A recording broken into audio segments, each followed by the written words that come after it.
Ah! Under the bloody crescent moon, the king's madness increased. Eerie black devil worms kept shuttling through his eyes. Dense corrosive holes appeared on the dry and withered skin.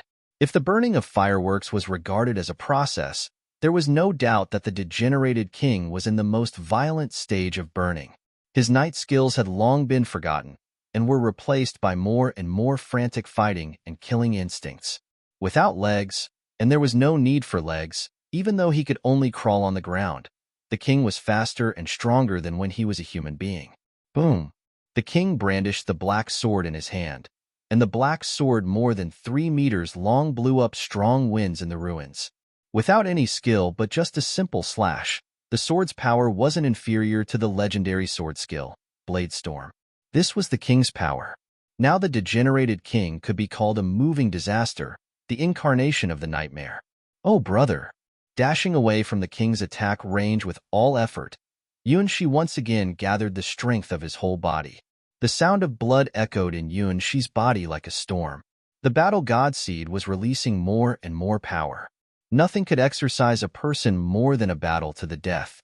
Under the threat of the degenerated king, Yuanshi broke through the limitations of his body over and over again, evolving toward a higher level of the rigid body. For others, they would be exhausted before they could reach a higher level. Miracles are not without cost. Most of those who activated the potential of their lives could no longer stand up after they created miracles, because they had overdrawn all their vitality. The human body had its limits. The cost of breaking those limits was often life itself. However, Yuanshi had something to pay for it. The battle god seed.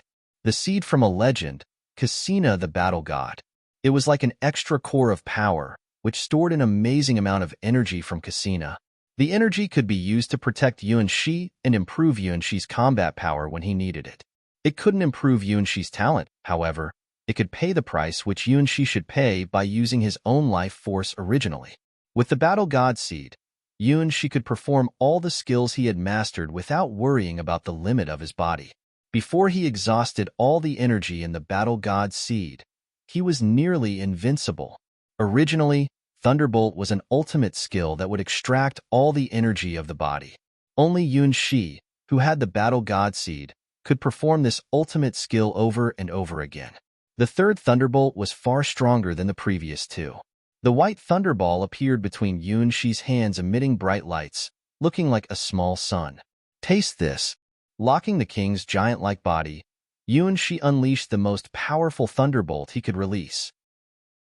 The white ball of light struck on the black sword, blowing up endless bright thunders and lightning, illuminating the entire ruins of the palace. Unfilial sun. The king's reason, humanity, and wisdom were all disappearing in a mad way. At these prices, he had gained a power that was far beyond the limits of any human being. Even though Yuanshi's thunderbolt could kill any hero-ranked beings in an instant, it couldn't break through the king's defense. The king's body only shook for a few moments, then he had stood firm and kept his footing. Without pain, without flesh and blood. In exchange for power, even his soul was burning like firewood. The king roared, and once again raised the black sword in his hand. Endless air of the abyss wrapped around the black sword with palpitating death breath. Slash. A crack over 10 meters long appeared on the ground of the ruins. One crow doctor after another climbed out of the black crack and made creepy screams. Jie, Jie, Jie. It's too difficult. Even from the most optimistic point of view, Yuanshi didn't think that his rigid body could withstand the attacks from such a sword. The sword's power was probably 10 times stronger than his strongest thunderbolt. Now the degenerate king didn't need the sacred revenge to rebound Yuanshi's attack. He could easily kill Yuanshi with one brandish of the black sword. Maybe I can also let my rigid body level up? Yuanshi thought for a moment, then shook his head. No way, there was no possibility for him to strengthen the rigid body to a brand new level in such a short time as this was needed. Even though his rigid body was a godlike talent, he couldn't upgrade in one stroke. In a sense, the degenerated king did obtain the power he dreamed of after he sacrificed his body and even burned his soul. This was not without cost. Yuanshi could see with the naked eye that there were more and more black holes on the king's skin and the black parasites lodged in his eyes even drilled out of his orbit and wrapped around the king's head. Apparently, the power the king had now couldn't last long. However, the king didn't have enough self-consciousness to stop. Like a boulder falling from a high mountain, the faster he fell, the stronger the gravitational potential energy he could obtain, and the more tragic death he would have. No, perhaps not death, but complete disappearance, because the king should have died long ago. Give it a try. Faced with such an enemy who couldn't even be killed by his thunderbolt, She could only try to take his foot in a new realm. Now he may be able to use a more powerful and mysterious skill than the thunderbolt. The crane wings twin swords flew beside Shi. They felt something that began to wake up gradually from the deepest part of Shi's body. Start calculation. T Thunderbolt. Soft Water Palm. With the support of the Battle God Seed, they were the two strongest attacks Shi had mastered. The past little baker had become a strong fighter, and it was only a few months after he began to practice himself. If he had more time, even if the king had 10 times the souls to burn, he wouldn't be matched for Shi, who had the talents from all the members of the Starwing Knights. Unfortunately, what Shi lacked most now was time. Knowing that there were monsters like Huahua and the twin witches in the world, Shi never felt self-satisfied about his power. Now, facing such a strong monster, the degenerated king, Shi was more depressed about his combat power. What should I do? Nothing to do but just try it. With the support of Cassina's seed, and now with a stronger body, Shi could finally try to reach the highest level of power he had obtained. God Sword Skill, Sky Flying Sword. God Sword Skill, Yunhai's Quadrant Sword. These two sword skills were far beyond the limits of any hero-ranked beings. Without the Battle God Seed, Shi couldn't even meet the basic requirements to use the two God Sword skills. This also made him underestimate his achievements, because it was clear that Huahua could use the Sky Flying Sword at ease, although she hadn't reached the hero rank 2. Calculation was the foundation to use Yunhai's Quadrant Sword. He needed to calculate all the elements around him in order to get the track of the sword. What Shi was doing now was to launch the most basic startup of this God Sword skill. No, he wasn't calculating the king's attack trajectory. That was like predicting the future. Shi couldn't do it with his current computing power. What Shi was calculating now wasn't complicated, but it was an answer only he could figure out. Yunhai's Quadrant Sword. It could interpret the world rules from the most basic point of view. Shi couldn't do that. In fact, he was still at the beginning stage of learning this God Sword skill. There was still a long way he needed to go before he could master it. Introduction to Yunhai's Quadrant Sword, Probability Calculus. Introduction to Calculus. Even a monkey can understand it. Theory of Real Number. He hadn't finished a book yet. Probably in the world of Yunhai's Quadrant Sword, he was not smarter than a monkey. However, he also read other books after that. Is the cat dead or alive? I will kill that damned cat. The Ghost Cat of Mathematics. 2 theories about the question of Yunhai the Sky Sword. 36 proof techniques to verify if the cat is dead or alive. It's wrong to torment the cat. I will eat that cat. I don't believe this theory. I prefer to believe that cats never exist in this world. Yunhai, F***ku and your cat. It was amazing, but he understood some of them, especially the part about cats. Well, although he didn't know what the cat was that made countless scholars and even gods curse it, he understood some of the ideas. That was, even if he didn't understand real number, imaginary number, and probability, it didn't matter. At least, he could imagine himself as a cat. A cat exists and none exists. A cat can go anywhere and can't go anywhere. Shi himself didn't know whether it was right or wrong, but after doing so, he understood the essence of Yunhai's Quadrant Sword more or less. Now he was arousing his cat. Even though he couldn't calculate the king's trajectory, at least, he could calculate his own trajectory, calculating his strongest self. Input elements. Arouse the cat. The Battle God Seed, the rigid body, the soft body, the crane wings twin sword. All the elements become countless numbers floating in front of Shi's eyes one after another. Shi didn't understand the meaning of these values at all, but it didn't prevent him from filling them in the cat. When numerous chaotic values finally pieced together a petite cat, countless waterfalls of values in Yuan-Shi's eyes solidified in an instant. That's it. The requirement to achieve the God Sword skill, Sky Flying Sword. Yes, he couldn't calculate all things like Yun-Hai the Swordmaster. He could only figure out the answers about himself. This was one of the inspirations he got from the Starry Sky chessboard. He didn't know what the formalized series of moves were, but he could play Star Go. He didn't understand the formulas of Yun-Hai's quadrant sword, but he could put his values into these formulas to get the solution of himself. It was like a special key, letting Yuan-Shi touch the strength that didn't belong to him now. This power was something he had observed and recorded, but he had no idea how to use it. Yun-Hai's quadrant sword opened this mysterious door for him. Numerous complex elements were lit up one by one and interlinked.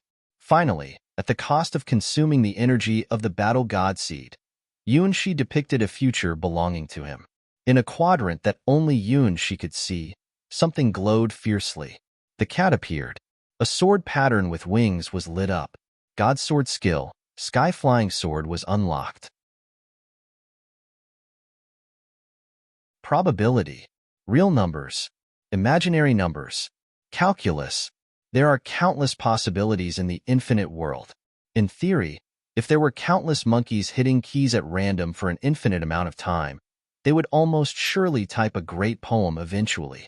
Yuan-Shi did not have countless monkeys to help him calculate, but with talents from all the girls of the Starwing Knights, he had touched the door of the Sky Flying Sword long ago. That door, for him, wasn't remote. Bringing all the values into the cat, he created a new use of Yun-Hai's quadrant sword. That was the cat.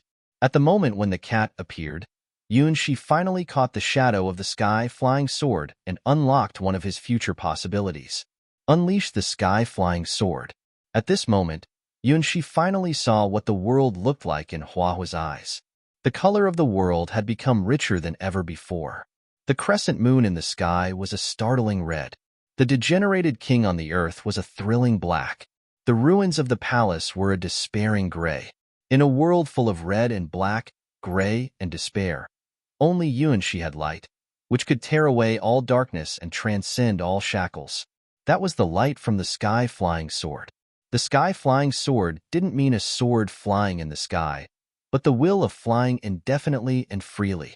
The earth, gravity, and even the world couldn't bind the will of flying. This was the sword. It was hard to imagine what kind of will and creativity could create such a god sword skill. Unlike Yun-Hai's quadrant sword, which deduces and crushes all things, the Sky Flying Sword doesn't follow any rules, overriding everything. It couldn't be a sword skill for mortals. Did his childhood sweetheart master such a powerful sword skill? No wonder that Huahua could defeat Ouroboros. The Sky Flying Sword was just so strong. At this moment, Yuan-Shi had absolute confidence. I can win. There is no way I will lose. All along, he had a little inferiority toward his own strength. After all, he was comparing himself with Huahua and the Twin Witches, who were far beyond the average. Needless to say, he was wanted by his 4 ex-girlfriends, who were probably stronger than gods. Under such tremendous pressure, even though he was growing stronger and stronger every day, Yuan-Shi had never felt that he was strong. He lacked a kind of self-confidence, a confidence to face any opponents no matter who they were. But now, it was different. 2 doors had opened for him. Huahua's Sky Flying Sword and Yun-Hai's quadrant sword. When he saw the scenes behind the door, he finally understood. I am not weak. For the first time, he saw the world in his childhood sweetheart's eyes. Oh, the world is so beautiful and ugly. The world that was filled with innumerable rules. Every gust of air was evolving into a world containing billions of changes. Meow. Near his ear came the voice of a petite and lovely cat, which was the key to open the door of all things for Yuan-Shi, the incarnation of Yun-Hai's quadrant sword. Thank you. Yuan-Shi sincerely thanked the legendary swordmaster, Yun-Hai. Although his use of Yun-Hai's quadrant sword was a little strange, but it was useful, very useful. I like cats. From this moment on, Yuan-Shi felt that cats might be the most lovely creatures in the endless gods' domains. Crane Wing's twin swords flew high above the sky, dancing and singing. At this moment, Yuanxi comprehended Yunhai's quadrant sword and used it as the key to unlocking Hua's sky-flying sword. The twin swords were also liberated from their ancient mission and gained a new life. The figures of two sword souls appeared in the air and smiled, looking at each other. The inheritor of the twin sword had opened the door leading to Yunhai's quadrant sword. The mission from Yunhai had been completed. From this moment, they didn't need to maintain the form of standard god weapon. They didn't need to suppress their power. From this moment, they could evolve themselves, becoming real god weapon. Yuanxi would give the evolved Crane Wing's twin swords a brand new name, a brand new history, and create a new legend. This was the ceremony for the end of the old era and the beginning of the new era. Impossible. My unfilial son, what are you doing? No matter how hard you struggle, you're going to die. Mortals will inevitably die. Only nightmares are eternal. The degenerated king raised the black sword in his hand with more fierce black flames burned. But now, Yuanxi had no fear. Show me the power of the sky-flying sword. Recalling Hua's expression when she killed the male fiery dragon, Yuanxi showed a faint smile. The world had become different. My unfilial son, die. The holes on the degenerated king's body increased, and the king's mind became crazier. It was the persistence that would burn everything up. It was an incredible power. The king sacrificed everything he had in exchange for power, without considering what impact it would have on the last kingdom of the world. The Mad King, the mad power, and the red crescent moon made everything mad. Boom! The slash was stronger, faster, and more violent than before. Like a cross to cut open the earth, a larger crack appeared on the ground in the center of the ruins of the palace. More crow doctors emerged from the black crack caused by the sword. This time, they grew wings and flew in the sky, making ominous howl under the bloody crescent moon. Caw, caw, caw. However, Yuanxi was higher and faster than them. The king's attack couldn't even touch Yuanxi's clothes. Like Hua, there were transparent light halos that appeared behind Yuanxi's feet. They were the lights of the sky-flying sword. They were the marks which could ignore gravity and transcend the shackles of the earth. The king who had sacrificed his legs couldn't imagine the sword flying freely in the sky. For the vast majority of swordsmen, the battle takes place on the ground. For the sky-flying sword, its battlefield is infinite. The earth, the sky, and even the stars are all its battlefields. Yuanxi could feel the heartfelt joy from the twin swords. Just like a good horse needed a good saddle, to god weapons, it was their luck to meet a master who could exert their power to the fullest. Because of this, only real geniuses could obtain god weapons recognition. If the user was too weak, many god weapons would even refuse to release their true power. However, Yuanxi was different. As a mortal who had mastered 2 god sword skills, he was qualified to inherit and exert any god weapon's true power. In the face of his rapid growth, even the Crane Wing's twin swords could barely follow his footsteps. For this reason, the sword souls in the 2 swords finally made up their minds. It was time for rebirth. If we cannot catch up with our master's footsteps, then we have no meaning of existence. Ding! Ding! With Yuanxi's flying, the blade of the twin swords began to drop tiny debris bit by bit. The twin swords' exquisite bodies began to break up slowly. Like a butterfly hatched from a cocoon, the Crane Wing's twin swords began to evolve. Even with thousands of years of historical accumulation and the inheritance from Yunhai the sword master, it was still a dangerous leap for the twin swords. If there was an accident, they wouldn't have any chance to survive. However, swords are lethal weapons. If they couldn't help their master in battles, then they would lose the meaning of existence. Crane Wing's twin swords didn't want to be such decorations. With Yuanxi's talent, he met the requirements of almost all ownerless god weapons. As Yuanxi's first standard god weapon, Crane Wing's twin swords would never allow such a situation to occur. It's time. In the twin swords, the male sword soul held the female sword soul's hands.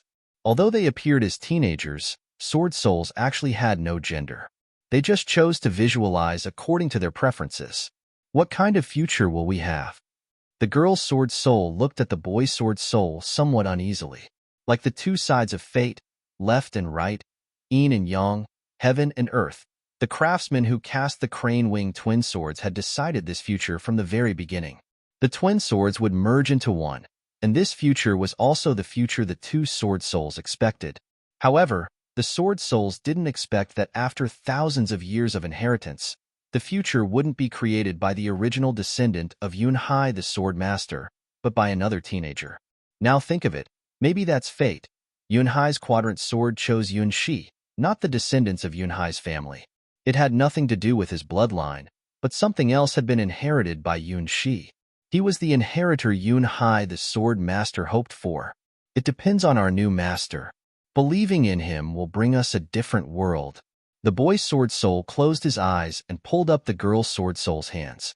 The girl's sword soul closed her eyes and gently recited the mantra that had been engraved in her mind when they were forged. Like the twinkling stars in the night sky, our hearts are intertwined and not separated, even if the two people can't hold each other's hands, as long as we still remember. In the wavering glory, in the real world and in the world of souls, the twin swords and the two sword souls all fragmented. All the rules had been reproduced. All the history and knowledge had been transformed into materials for casting a god weapon, and began to weave according to the rules only belonging to Yunshi. This was the day the crane wings twin swords disappeared. This was the day Yunshi's god weapon was forged. Come down. Come down. Come down and fight with me. On the ground, the degenerated king roared and waved his black sword, trying to attack Yunshi. Unfortunately, Yunshi was suspended in the sky. He was far out of the attack range of the king's sword. And because of the evolution of the crane wings twin swords, Yunshi also stopped his attack and suspended himself in the air. He was surrounded by numerous scattered, glittering fragments. These were the fragments of the crane wings twin swords. In order to catch up with Yunshi's footsteps, the twin swords resolutely chose the most difficult road.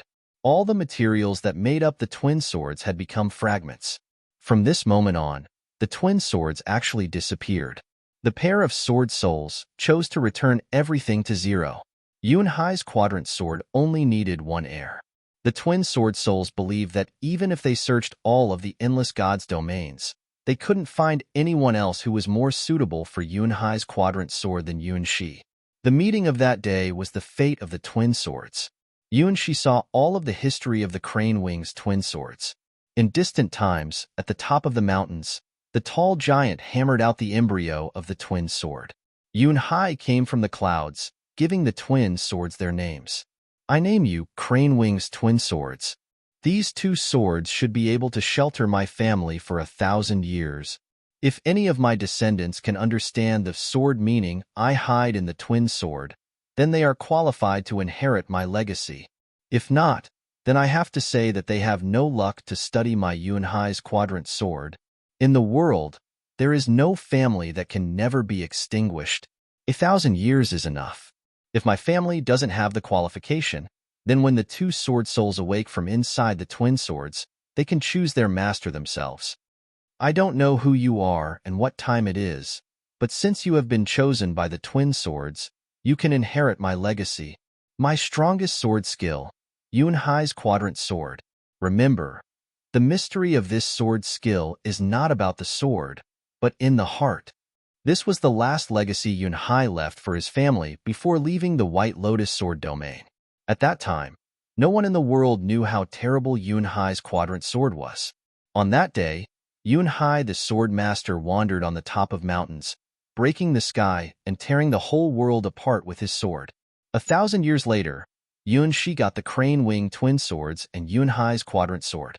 Over the past 1,000 years, the two souls in the twin swords gradually grew up, becoming perfect yin and yang sword souls, becoming a boy and a girl. The boy's sword soul was a teenager with long hair hanging at his feet with clear eyes.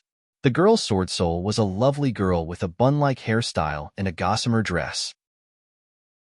They had been waiting for a hope, a promise for so many years. For the sake of this promise, they suppressed their impulse to evolve over and over again, just waiting for the right person to appear. Today, The time had come. The long wait had ended. In order to follow the new master and create a new history, the twin sword souls made a choice. Like the twinkling stars in the night sky, our hearts are intertwined and not separated, even if two people can't hold each other's hands, as long as we still remember. The core material for forging the twin swords was restored to the original shape. They were the fragments of countless stars. They were the dust of stars, which gathered by chance in the endless sky. Like travelers in the sky, the fragments of these stars didn't follow any fixed trajectory, but traveled freely through countless stars, recording the history of the birth and death of countless worlds, and eventually fell into the earth and condensed into crystals. The crystal of stars is their name. They are the best material for forging a god weapon. They are the best prototype to accomplish any fantasies. Because the memory of stars contains everything. The stars that gestated intelligent species. The stars that were destroyed by countless eruptions. The stars that breed super fantastic creatures and were eventually swallowed up by these fantastic creatures. The dust of these stars floated in the void and eventually accidentally gathered together, traveled with comets, and eventually fell into some worlds, gathering into crystals over tens of millions of years. The core material of the twin swords was these crystals. Even the gods would feel jealous if they knew about it. The two swords disintegrated themselves and returned to their original shape. Everything was for Yun Shi, for that promise. Oh, you are also children of stars. Yun Shi could feel the last traces left by the two sword souls. In order to forge a unique sword for Yun Shi, the two sword souls chose to transform themselves into materials and merge into the dust of the stars. For Yun Shi's sake, the sword souls abandoned everything. Sword, draw your sword. The dust that danced around Yun Shi made a tender voice. Since Yun Shi needed a sword, then the stars would make the sword he wanted. This was also the last perseverance of the two swords before they turned everything back to zero. Yun Shi had no experience in forging a god weapon. That's for sure. Several months ago, he was still a baker. Where would he deal with such a thing? In the mortal world, even a glance at a god weapon was an extravagant hope. For people living in small towns, it was only a legend in stories. Weapons and equipment used by heroes? God's grace? The weapons that could even kill gods? There were too many types and possibilities. Now the chance of forging his own god weapon appeared. Yun Shi was somewhat at a loss. Draw your sword? Yun Shi watched the dust of the stars around him and fell into perplexity. There is no sword here. Sword? Where is it? What kind of sword does he need? Is it a sword that can crush even the stars in the sky? The stardust immediately revealed a giant sword about 2 meters long, similar to Hua's Tyrannosaurus Emperor's sword, and with the head of a roaring dragon at its handle. Just look at it. Yun Shi knew that it was a powerful sword for fierce and ambitious people. It would be absolutely no problem to smash the stars with it. As long as Yun Shi nodded, the sword would come to Yun Shi's hand in no time. As long as the sword was pulled out, Yun Shi would surely become a hero that could slay even dragons. No, not this one. Yun Shi shook his head. This sword was strong enough, but it was not suitable for him. It should be more suitable for Hua. With the disappearance of the giant sword, Yun Shi began to think about the sword more suitable for him. Perhaps I need a sword that can improve my wisdom? Is such a sword suitable for me? Like sensing Yun Shi's expectations, under the golden twin trees, a Bodhi wooden sword appeared in Yun Shi's eyes. In the quiet shade, the wooden sword with a pale golden halo had an extraordinary attraction for Yun Shi. Probably, this is the right one. Yun Shi was very satisfied with this wooden sword. But before Yun Shi reached out, he felt cold all over his body, and seemed to have countless huge malicious sensations staring at the wooden sword. Bald donkey, blade thief, bare-headed monk. Across time and space, the sound of curses bombarded the wooden sword, and the dust of the stars that made up the outline of the wooden sword were trembling. It does seem that this sword is cursed by the will of the world. Yun Shi watched the wooden sword disappear in front of him. Well, okay. Is there anything else? Yun Shi continued to wait, and the dust of the stars didn't let Yun Shi down. and began to condense new swords that may be suitable for him. Compared with the memory capacity of stardust, human memory was not worth mentioning. In the memories of the stars, there were countless swords, even including the swords of gods. Amongst all of them, there must be a sword suitable for Yun-Shi, a demon sword about 3 meters long, a sacred cross sword with golden lights, a saint sword with aurora,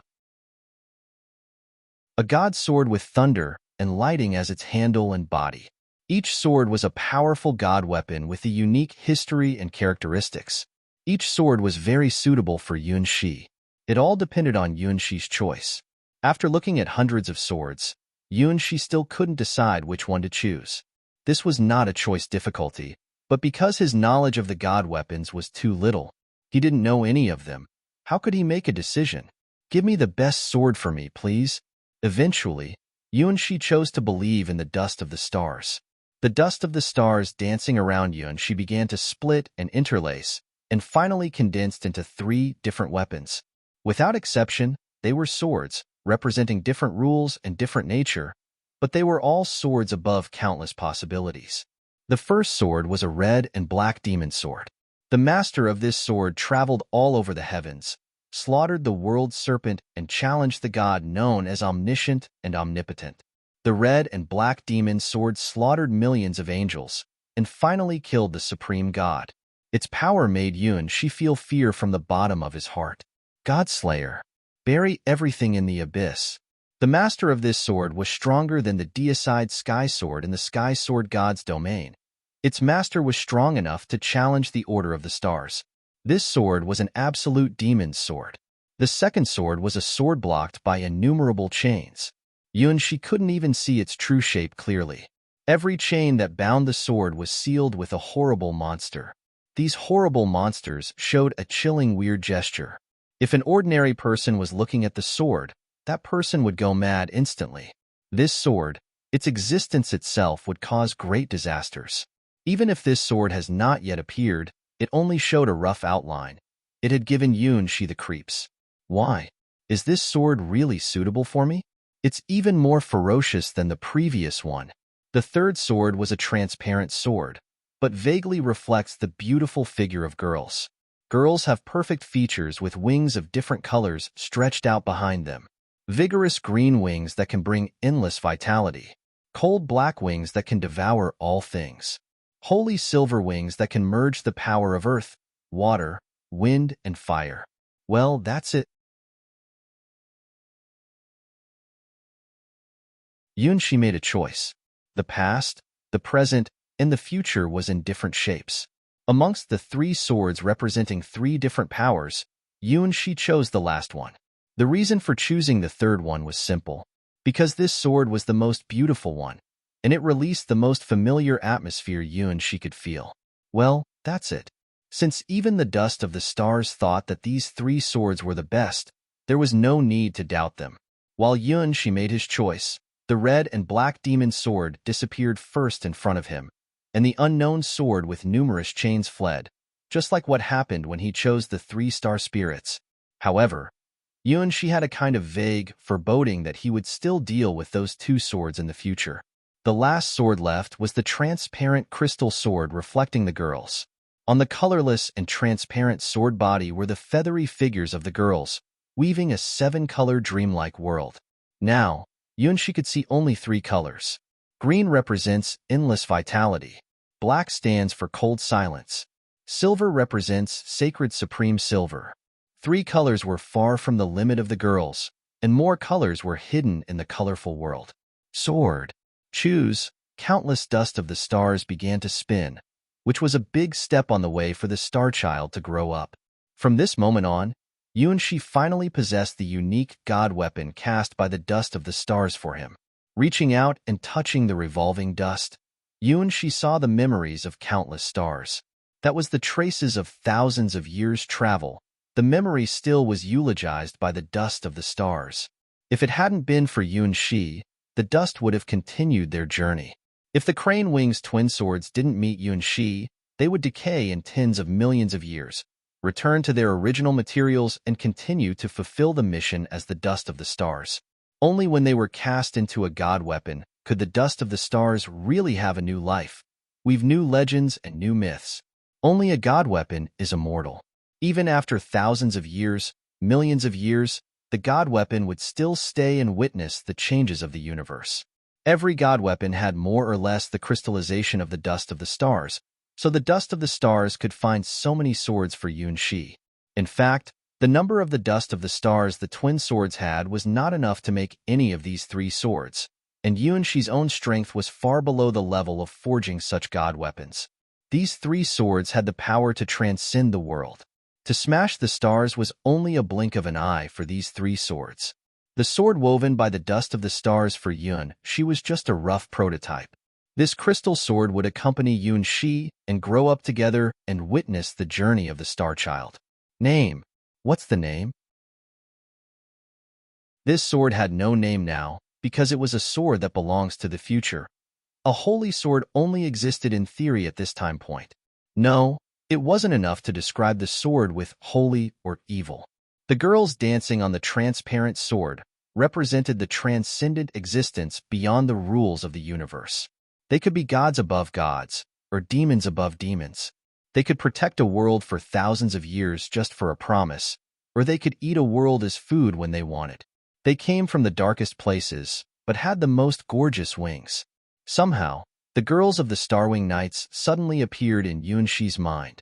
Without their support, without their talents, maybe now he was still a small-time baker on the road of escaping his destiny. The girls of the Starwing Knights believed in him, so much that they still used this name in this dream trial. Then, in return, he would dye the god weapon who would accompany him all his life with their colors. He would name it Star Wings. When Yun Shi decided the true name of the sword, countless feathers flew out of the dust of the stars. That was the world's recognition of the god weapon. That was a poem woven by the laws of the universe. They were not gods, but above gods. They stood on countless worlds. Their wings covered the sky, and their names shook the stars.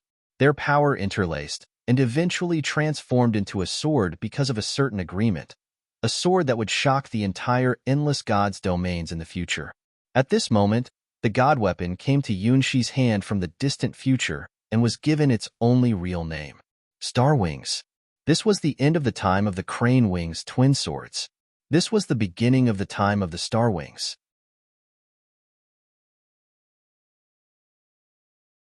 This was a very beautiful holy sword. The body and handle of the sword were all made of transparent crystals. The whole sword about 1.2 meters long and was filled with glittering lights, like a natural perfect artwork, without a trace of defect. Anyone who saw this sword would be immersed in its clear and transparent light with the law of the world engraved on its handle. Every law of the world was woven from symbols that Yun Shi didn't know at all. It was not any language that existed in the world. It was the truth that they used to interpret the world. Just holding the sword, Yun Shi had a sense of immersion in breathing with the sword. The twin swords abandoned everything and eventually transformed into this god weapon that only belonged to him. Probably this sword was only a prototype, far away from its complete gesture in the future. The power of the future Star Wings was beyond even Yun Shi's comprehension. But that didn't prevent him from loving the first god weapon he really had at the moment. The feeling of the handle was like touching the soft skin of a girl. It was not cold at all, but very warm. The sword was in his hand and in his heart. Yun Shi could feel that this sword had a mysterious power, which he may not be able to release but a fraction of a percent of now. He couldn't even figure out the type of the sword. Was it a holy sword or a demon sword? From this sword, Yun Shi felt the destruction of everything, but also the vitality of countless lives. It could tolerate or destroy everything. It could protect all things. It could also smash the stars. This was not a sword that could be forged by any human, nor even the gods. Only those special existences that surpassed the world could forge such a sword. Amongst the three swords representing the past, the present, and the future, Yun Shi caught a hint of the future. He saw the girls dancing in the stars. They, in the distant future, would become masters of the stars, and only at that time would this sword be born. That was what the stars saw, the certainty of fate. Feathered girls. Some of them had been born in this era, Some were still sleeping in the cradle, but in the future they would surely step on the top of the stars and become gods above gods, transcending all things. It was the only sword that was comparable to the two strongest swords that represented the past and the present. The red and black demon sword symbolizes the destruction and death of all orders. The unknown demon sword represented chaos, disorder, and madness. Star wings symbolized the order and rules, the trend of the future, but the wings of the stars wouldn't be bound by any force, because those figures themselves represented infinite freedom. There was only one person who could grasp the wings of infinite freedom. Star Wings was the promise someone made with the girls with wings. At this moment, Yunshi didn't realize what kind of promise the Star Wings represented, because it hadn't happened yet at this moment. It was just a possibility of the future. Well, let's forgive this ignorant teenager who was so attached to the great stars. Above the ruins of the palace, stepping on the transparent light halos, Yunshi had a sword in his hand. Sword? This is my sword. Yunshi pulled out the sword from the dust of the stars. At this moment, his eyes were full of glory and confidence. Unlike the three water gods' gifts, unlike the light stove, Jian Drive, from the Golden Crow Princess, this was a god weapon that only belonged to him and was forged by himself. Whether in the star trials or in the real world, it would always accompany him to fight together, grow together, and become his sword of strength. Now, let me see the power of this sword, he said, but still didn't know the nature of the sword in his hands. Yunshi took a deep breath and took a step forward. Incredibly, just holding the sword in his hand, his body had become as light as the air. The whole world had become clearer and more real than ever before. Yunshi even saw the blood-colored particles scattered on the edge of the forgotten ruins. Star Wings was like Yunshi's eyes and ears, taking the place of a part of his body to observe and understand the world from a new perspective. This kind of ability apparently didn't belong to the hero rank. Only the legend rank could observe the world from this angle. The degenerated king, who was almost invincible in Yunshi's eyes, just now was full of flaws in Yunshi's eyes at this moment. Did the degenerated king weaken? No, when Yunshi chose and forged the Star Wings, the king was still sacrificing his humanity, wisdom, and soul. He was still growing stronger, and the air from his body could even make the sky tremble.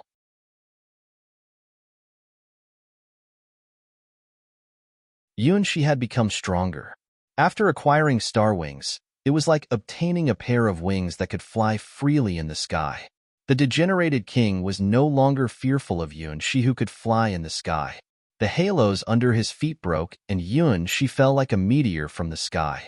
The power of the sky-flying sword launched. Ah, come on. It seemed that the degraded king had foreseen something and became madder. Large holes appeared one after another in his bony body, and the long shattered armor could no longer hide his terrible body. Burning. In the final stage, the firewood named King exploded into its strongest strength. Yunshi could have completely ignored the roar of the degenerated king. As long as he maintained his position above the sky, he would have seen the king's self-destruction. But he came. Yunshi accepted the final challenge of the degenerated king. Sword versus sword. Transparent halos spread at Yunshi's feet in succession, like the notes of the world.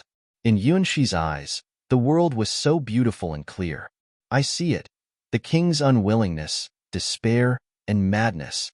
I see the constant loss of humanity from his body and the reflection of the blood-colored crescent moon that constantly engulfed him. Hiss! Hiss! Hiss! The familiar evil whispers resounded around Yunshi's ear, promised him an invitation. Come on, if you are willing to give your most important things, you can get everything you want. As long as you can complete the sacrifice, then any wish can be realized. Star Wings in Yunshi's hands emitted transparent sword lights and become transparent flying birds. This is one of the characteristics of Star Wings. Wings. One transparent bird after another soared in the sky, then drew a mysterious trajectory and freely flew to the degenerated king. Pat, pat, pat. This was the sound of the flying birds waving their wings, clear and melodious, like the notes played by Yunshi. The black sword swept and split, trying to strike down these beautiful birds, but these birds, as if they had their own wisdom, would automatically avoid the king's foolish attack strokes and even change their trajectory and fly to the king from different angles. Ding, ding, ding. Like butterflies flying, like bees shuttling, transparent birds broke through the blockade of the king's black sword one after another and broke apart on his 5-meter-tall body. Only a very small part of them hit the king's black sword, turning themselves into dust-like debris. The birds that struck the king's body easily broke the king's long-broken armor, and then penetrated the king's body. Abandoned the god weapon, Sacred Revenge. The degenerated king was no longer able to launch the god weapon's rebound ability and was penetrated by the special attacks released by Starwings. Yes, these special birds are the unique attacks of Starwings, the most basic way of attacking. They had basic self-will and wisdom, knowing how to avoid obstacles, and even take the initiative to sacrifice themselves to help peers break through the enemy's defense. Bang! Bang! Bang! The king's 5-meter-tall body was like rotten wood, and the body that was about to burn up began to break and crush. Unfilial son, take my last sword attack. At the last moment of his life, the degenerated king seemed to have regained a little sanity, clasping his black sword in both hands and making a deafening roar. Under the moonlight of the bloody crescent moon, the huge body with many holes once again released trembling power. It was some kind of perseverance. Even though she didn't recognize the king's inexplicable perseverance, but also respected the will of not giving up. So she brandished his sword. This was his response to the king's final challenge. Even if he only needed to release the special birds, he could easily tear up the king's body. He still attacked. The earth uttered an overwhelming cry, and the ruins of the whole palace were sinking, leaving only the king to unleash his last strongest strength. The vast black air spread throughout the king's body, swallowing up all the remaining sacred revenge. In a moment, the king's body increased by 1/3 and became a giant body about 7 meters. Chi, chi, chi. The birds that had drilled into the king's body exploded, and the king's riddled body was shaking. The king raised his black sword high in his hand and ignited his final body and soul. In the bursting flame, the king turned into a burning sword. It even suspended in the air for a short time, locking on Yunshi's body. Undoubtedly, this was the strongest blow formed by the last persistence of the degenerated king, for which he even abandoned his human posture. Stepping on the transparent light halos, Yunshi rushed to the king's incantation, the burning black sword without fear. Boom! The black fire sword swung down, 10 times stronger than the one that split the palace before. The light halos under Yunshi's feet were broken, and his position was changed in an instant. That was the track that human sword skill is absolutely impossible to establish. That was the outline of God's sword skill. In front of the sky-flying sword, the rule of gravity completely failed. No matter how strong the degenerated king's sword was, it was meaningless to face he who could change his position freely. Limited to the human concept, even if the king's power had been increased 10 times, he was only debris bound to the earth, unable to pursue the shape of the sword flying in the sky. The light of the sword danced on the last remains of the king. As if the strings of the world being struck, it was Yunshi's sky-flying dance, the light of sky flying which first appeared in the world of the Dragon War.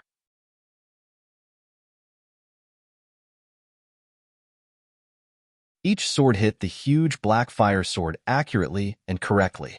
Every sword ran through the last burning wreckage of the king. The overwhelmed birds burst out inside the black fire sword, tearing up the last resistance of the firewood. Sky-flying sword versus black fire sword. Victory! This was the power of a god sword skill. Boom! The black fire sword formed by the last wreckage of the degenerated king finally fell down and turned into black ashes. The black sword, which was supposed to be the king's last weapon to fight back, didn't even burn the corner of Yunshi's clothes. This was the first time he personally felt the horror of the sky-flying sword. This sword skill does not belong to the human world at all. When performing this sword skill, he even had an instinctive impulse to fly up to the high sky, overlooking the earth and all living beings. Compared to the creatures that can fly freely, human beings were as humble as ants or ground worms. Who on earth can create such a god sword skill? Unlike Yun Hai's quadrant sword, this is not an area that human beings can take foot in. His mind was filled with questions when he landed from the air, standing in front of the wreckage of the king. The king seemed to try to say something before his death. Unfortunately, he was shattered by the sky-flying sword and didn't have the chance to leave a message. Sorry, I didn't want to fight you. Looking up at the bloody crescent moon in the sky, Yunshi sighed. If the king had not pushed him into despair, he would not have desperately lifted his strongest trump card. Using the sky-flying sword is not without a cost. After all, he's not Huahua. The power to liberate the power of the sky-flying sword came from the battle god seed. Otherwise, he wouldn't have a chance to use it at present. Perhaps even Cassina, who planted the seed in Yunshi's body, didn't think that Yunshi could use the battle god seed in this way, which wasn't something that could be touched upon at his level. In this state, probably, this state can last a quarter of an hour? This was the time from when he liberated the sky-flying sword to when he killed the king. In this short moment, Yunshi pumped out the energy stored in the battle god seed. This is the last trump card Cassina prepared for him. With it, he can even escape from the legend rank. Cassina gave it to Yunshi because she wanted to protect Yunshi. She didn't expect that Yunshi could create a miracle even she couldn't calculate. The system of the stars was so magical and incredible. What did you want to say to me at the last moment? Standing in front of the black ashes of the king's body, Yunshi sighed. This was the world of the star trial, but the degenerated king was clearly not something created from nothing, but a reflection of someone in the real world. In the end, he didn't know who the king reflected. What did he mean to kill your father and marry your mother? What the hell is this about? With such a doubt, Yunshi began to wander among the ruins of the palace. He had a strong feeling that the trial wasn't over yet. Above the sky, the crescent moon still hanging there seemed to have some unknown existence still gazing at this place that had long been a ruin. I'm afraid. Oh, here it is. According to the approximate memory, Yunshi returned to the ruins of the palace. Numerous building debris was piled up here, showing an unnatural superposition. From a distance, it looked like a huge tombstone. Yunshi waved star wings and instantly released dozens of transparent bird-like swords into the air. The birds dashed into the ruins of the tombstone-like palace, turning the mess into dust. Even though he had known their powers, Yunshi still felt incredulous. The strength of his own god weapon was too powerful. More importantly, these special sword airs wouldn't consume his own strength either. They were condensed by Star Wings itself. Yes, this was one of the characteristics of Star Wings. The special birds released by this holy sword can track enemies, dodge attacks automatically, and even form tactical formations, and they require no cost. This meant that as long as Yunshi had enough time to swing his sword, he could even destroy the world by himself. He could feel that there were more terrible hidden abilities in Star Wings. The wing ability was just the tip of the iceberg of Star Wings. What an amazing sword. What a horrible sword. Anyone who saw Yunshi holding Star Wings wouldn't believe that he was not a hero-ranked swordsman. Otherwise, how can he get the approval of such a strong sword? Door. After smashing the tombstone made up of the ruins of the palace, Yunshi saw a door hidden under the original throne, which seemed to lead to a dark place. What's behind the door? Even if I die, I will never let you touch my bride. In retrospect of the hysterical roar of the degenerated king, Yunshi seemed to understand something.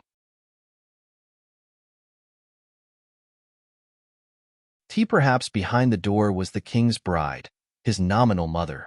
Hypocritical prince, hypocritical king, hypocritical queen. But for the inhabitants of this world, all this is true, and everyone takes everything in the world for granted. So Yunshi had to bravely step into this strange door to see his nominal mother. As for kill your father and marry your mother, of course it is impossible, even though he has killed the king. Click. The old dark door slowly opened in front of him, as if the arrival of Yunshi had been anticipated long ago. It's just that the door leads to a place where Yunshi was shocked. It was a very different place from what he had imagined. A deep and incomparable surface of water, as if leading to another world. Why is there water behind the door? Is there something wrong? And why is it that the water doesn't fall and completely blocks the door? She reached out his hand and touched the water wave. The wave of cold swept over his whole body in an instant. It's cold, like infinite loneliness in the void. This water is not normal. Splash. The surface of the water was automatically separated in front of She, rippling with countless ripples. In this instant, the door disappeared, and what appeared in front of She was the passage to the endless waves of water. Heaven and earth were completely reversed. The ruins of the palace became the opposite, and the water became the front. What happens in the garden was like a nightmare, and here was the real garden in the nightmare world. The lake garden belongs to the Great Queen. The ground here was a transparent, huge lake. He looked around blankly and only saw himself standing on the surface of the water. Under the bloody crescent moon, in the middle of the huge lake, he could see a black figure faintly. It was a huge, ferocious black spider with outstretched limbs. Around the enormous body of the black spider was a dense flock of spiders about 1 meter tall. Under the shine of the crescent moon, it seems that both the giant spider and the spider flock are sleeping. On the body of the giant spider, a doll-like, black-haired girl was sleeping. Her long black hair almost fell to the sole of her feet. She was wearing a black robe, leaning against the throne with closed eyes, and her tiny, shining fingers crossed together, as if praying for something and listening to something. Apparently, she was sleeping on the horrible spider's body, but gave She a feeling of wanting to touch her. Under the bloody crescent moon, her beauty was fantastic and a little unreal, more like a spirit falling silently from heaven into the world. The little white face revealed a touch of ruddiness. The pointed chin even more showed her vitality. What an amazingly inhuman beauty! He vaguely understood why the degenerated king would go mad for his bride. But isn't the bride a little too young? In any case, she looks only about 11 or 12 years old. It's the same age as Mumu. Her chest does seem a little bigger than Mumu's. She's sight moved to the slightly raised part of the black robe. The curvature of the lovely buds was beautiful, which was already above the standard of the girls of the Starwing Knights. Pafu! Pafu! Pafu! Suddenly, Pafu got excited. It jumped out of She's clothes and ran to the spider flock in a fast jump. Hey, don't kill yourself. Those spiders are dangerous monsters. She watched Pafu, who was in a brave charge, shook his head, and followed it. Although he didn't know how strong these spiders were, they gave She a creepy and dangerous feeling. The king he just killed was like a harmless rabbit compared to them. The amount of blood moonlight in their bodies was far higher than that of the king. It's said that in the world of spiders, female spiders are stronger. The queen of the spiders is indeed stronger than the king. With the arrival of Pafu and She's footsteps, it seemed that the sleeping girl was awakened. She opened her eyes slightly, as if she was still immersed in the sweet dream. Who? The girl blinked as she watched She come to her. This was different from what he imagined. Isn't the queen the hidden boss of this star trial? Looking at the giant monster and the dense spiders, She was ready to die hundreds of times before he could clean this area. How does it look different from his imagination? To marry such a young bride? The king is a real pervert. Dream. It's been a long time since I had a dream. The girl stood up and stretched, looking at She with innocent eyes. Do you want to touch my darkness? The soft voice, the pitiful and lovely face. Well, She felt that he could forgive the king. Not everyone could resist such a temptation. Your darkness? What is that? It's the crescent moon tonight. You who can see the moon, you who are in the dream, poor man. This is the will of the ancient gods. May you have peace, and let the prisoner of this dream have a happy awakening. I hope that one day what happened here will become a beautiful and vague memory. Prince, what are you looking forward to? Even in such a dark night, you can still see the moonlight. Have you decided yet? Is it the age of darkness or the age of fire? The black-haired girl, the queen of spiders, gazed at She and waited for his choice. Sorry, I don't know what you're talking about. She thought that he was looking for the wrong person. Is this really the king's bride, the queen of this kingdom? He had a feeling that if he promised her, everything would soon embark on a different road of fate.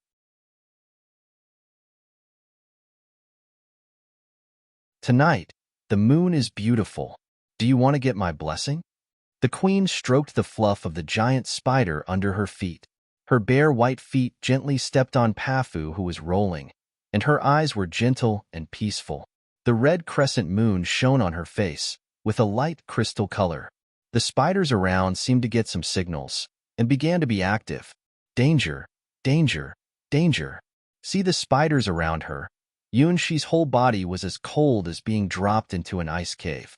I see the runes behind these spiders. Those are the weapons that let him die in the Forgotten Ruins.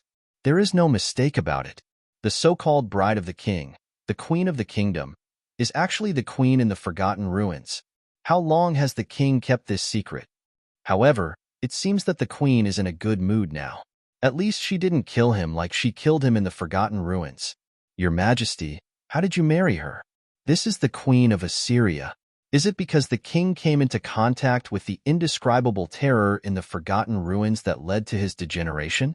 Are you not going to touch my darkness?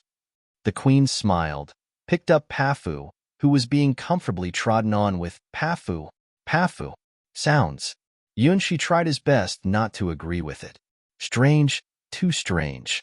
This lake, these spiders, and the queen of Assyria were very strange. The master of the Forgotten Ruins, the last level master of the Dragon's Nest, unexpectedly lives in the underground of the king's city. What untold relationship does the royal family have with the queen of Assyria? My win rate is 0.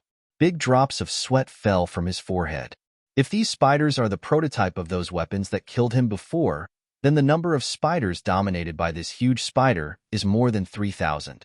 Even with star wings, he wasn't matched for the mysterious queen of Assyria's power, let alone that he had used up the energy in the battle god seed. Prince, you must inherit history. If you don't want this country destroyed, marry me. At least let me have a good dream. The queen held Pafu and walked gently to him, stretching out her crystal white, soft feet. As in the past, answer me, the knight who was loyal to me. Be loyal to me again. Yunshi's mind was a mess. Is this the truth of the kingdom? It turns out that the royal family of this kingdom was not guarding the Forgotten Ruins, but the queen of Assyria.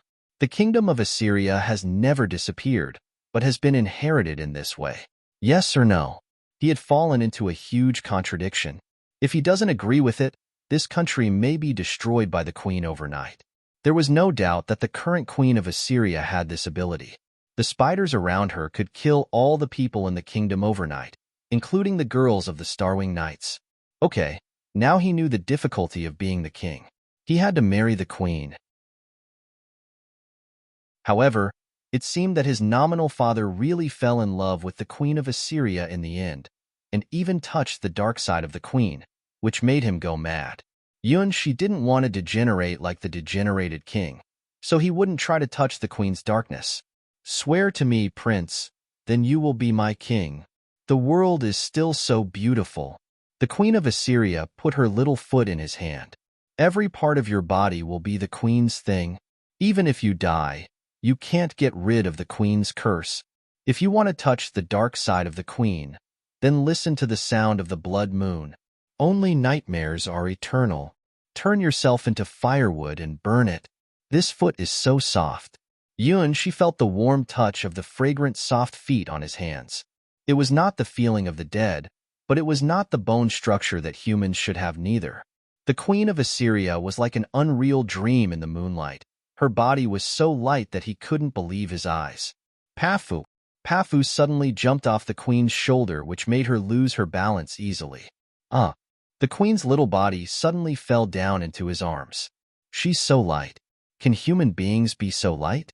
Holding the queen of Assyria, he felt like he was holding a soft and fragrant doll, which should not be the weight of a girl. It was impossible for human beings to have such wonderful skin. The queen's body was just like that, made by moonlight. Just by touching it, he felt that it was the collection of all the beauty in the world.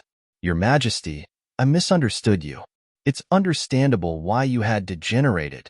Yunshi felt that he was about to degenerate in the moonlight and never let go of the queen's light, warm, and fragrant body. No, it's not a thing a gentleman should do. She shook his head and carefully put the queen down, who looked surprised. She didn't believe that she would be held by others. What a mistake! The little face of the queen had a faint blush. For thousands of years, no one had touched her body. This dream is a little strange. It seems that she herself had also become strange. Hiss, hiss, hiss.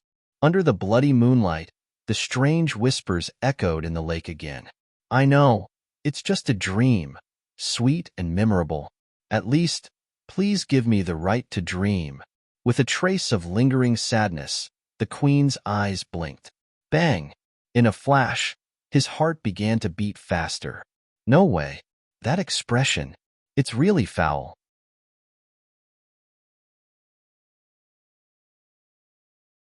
After the sad murmur, the queen's expression suddenly changed, full of pure curiosity. The extremely strong contrast caught Yunxi off guard. There was a kind of emotion called irresistible. There was an impulse called sudden.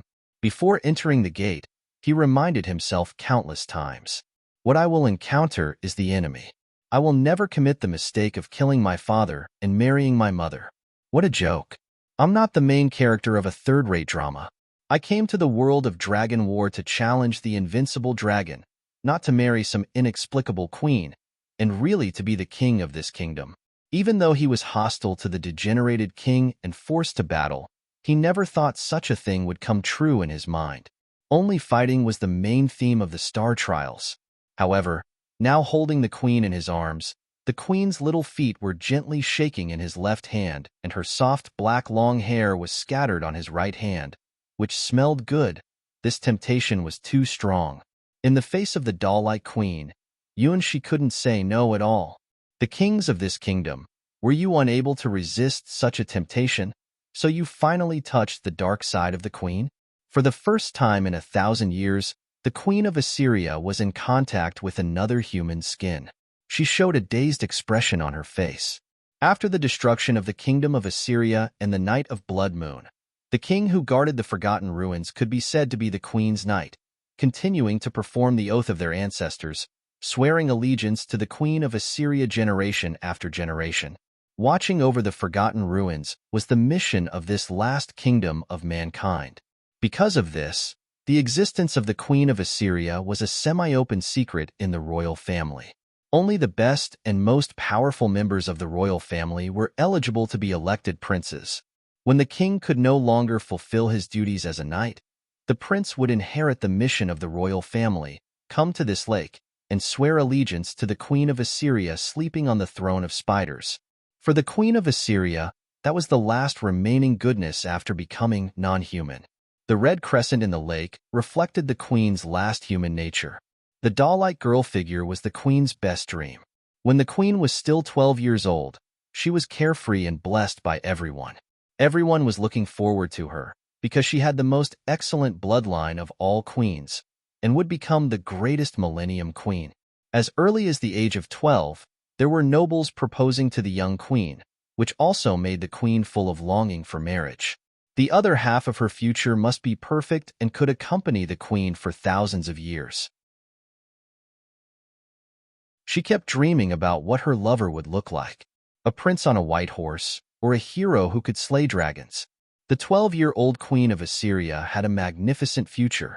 Not only she, but everyone believed that the queen would make Assyria prosperous and immortal for thousands of years.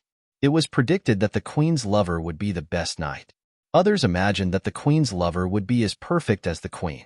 The 12-year-old queen described the outline of her future with such a simple fantasy. As for what happened later, it belongs to the tragedy of the immortal Millennium Queen. The queen who appeared in the underground lake of the kingdom had no such trouble. She was like a princess sleeping in a dream, and her time was forever frozen at the age of 12. For the evil queen, this was the last dream and the reason why the world was not yet destroyed.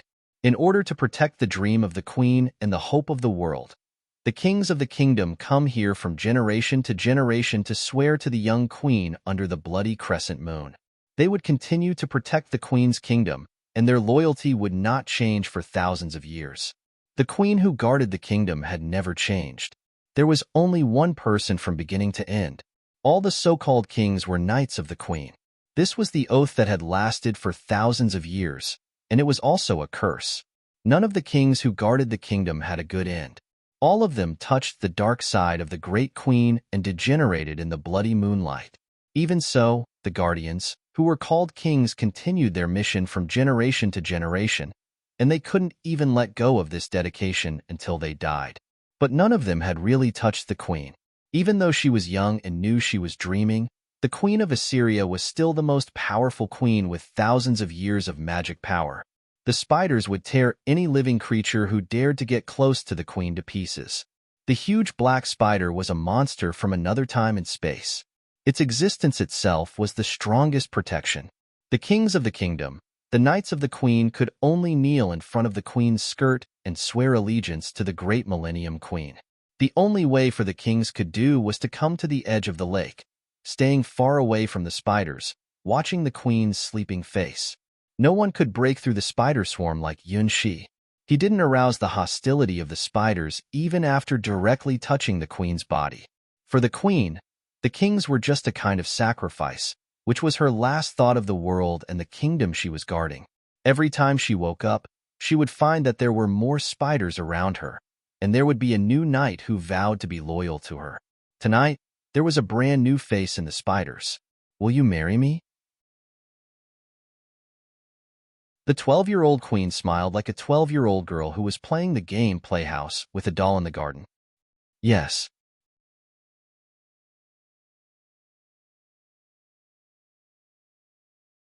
Okay, I disappointed you. I can't refuse her wish. Yun Shi had to admit that he was getting further and further away from being a gentleman. At least, in the small town, he never wanted to marry an underage girl. Although it was a forced choice, maybe he would be killed by the spiders if he refused, but he still felt that he had lost something very important. Why? He had married 1,000,000 brides, but in the face of the proposal of the young queen of Assyria, his psychological defense was simply vulnerable. No matter how many reasons he had, it couldn't be covered up as a crime. Killing the father and marrying the mother. Is this the original sin of guarding the royal family? Alas, I miss those star trials, when I could simply solve the problem by killing monsters all the way. The epic task of marrying the queen was too difficult. Then, marry me.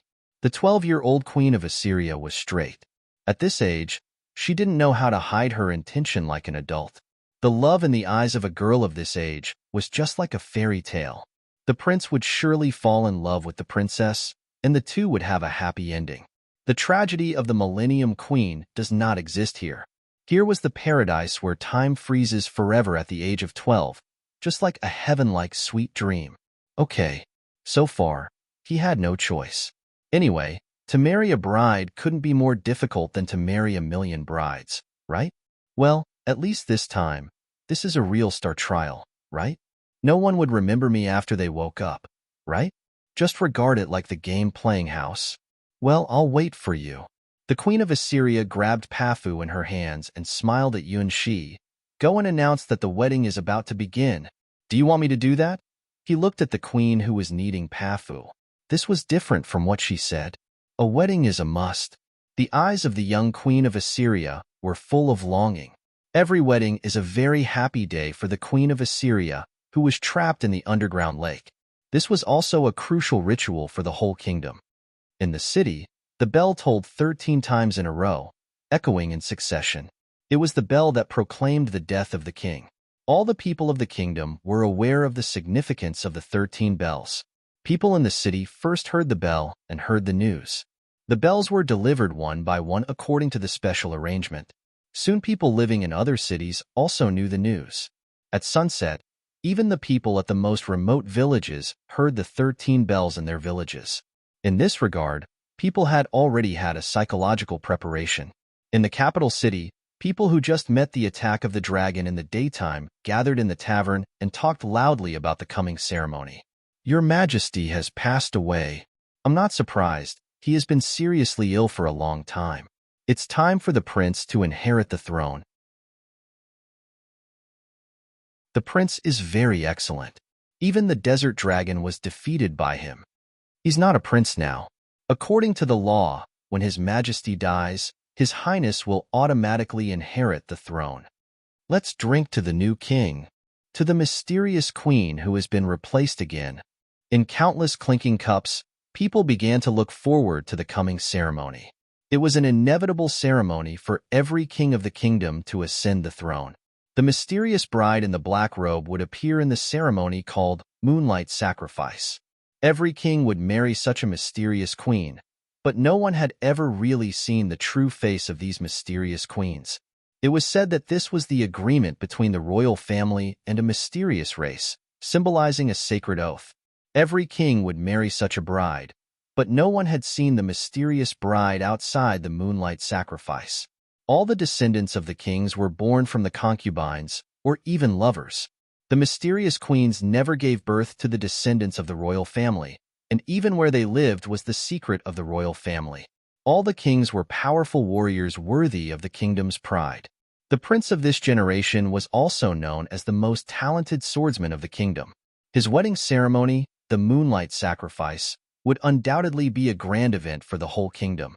When the old king died and the new king ascended, as long as people had a little identity and financial resources, they would come from all sides of the kingdom to witness this historic moment. The last king was praised as a knight close to perfection. During his term of office, he worked very hard.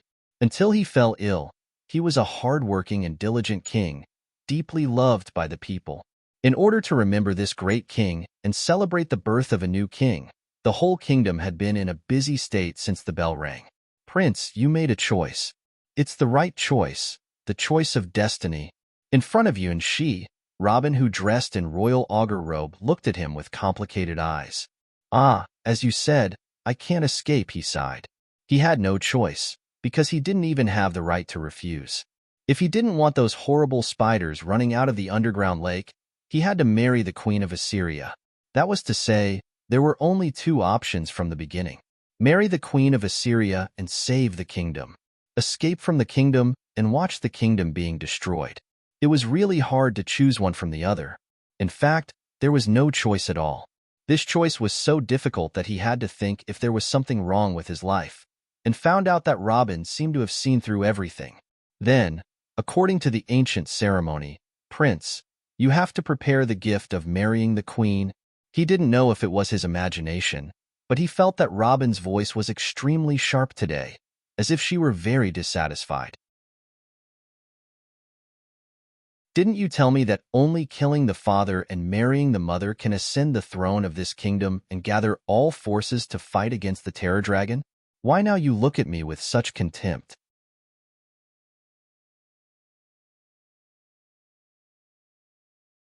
The next most important thing is the wedding ceremony.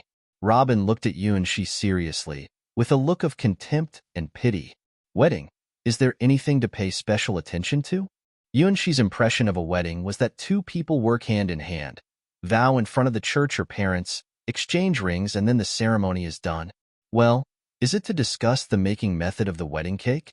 He had rich experience in this. As a hero-ranked baker, he was a little confident in his ability to design cakes. Should I design a super large cake with a 9-story tower structure? The wedding ceremony with the queen is special. Prince, you have to make a puppet by yourself. Robin looked at Yuan-shi with some doubts and said what every king must do according to the tradition. Puppet? Yuan-shi asked, confused, and looked at Robin. The queen can't leave the underground lake, so a puppet must be made to attend the wedding ceremony.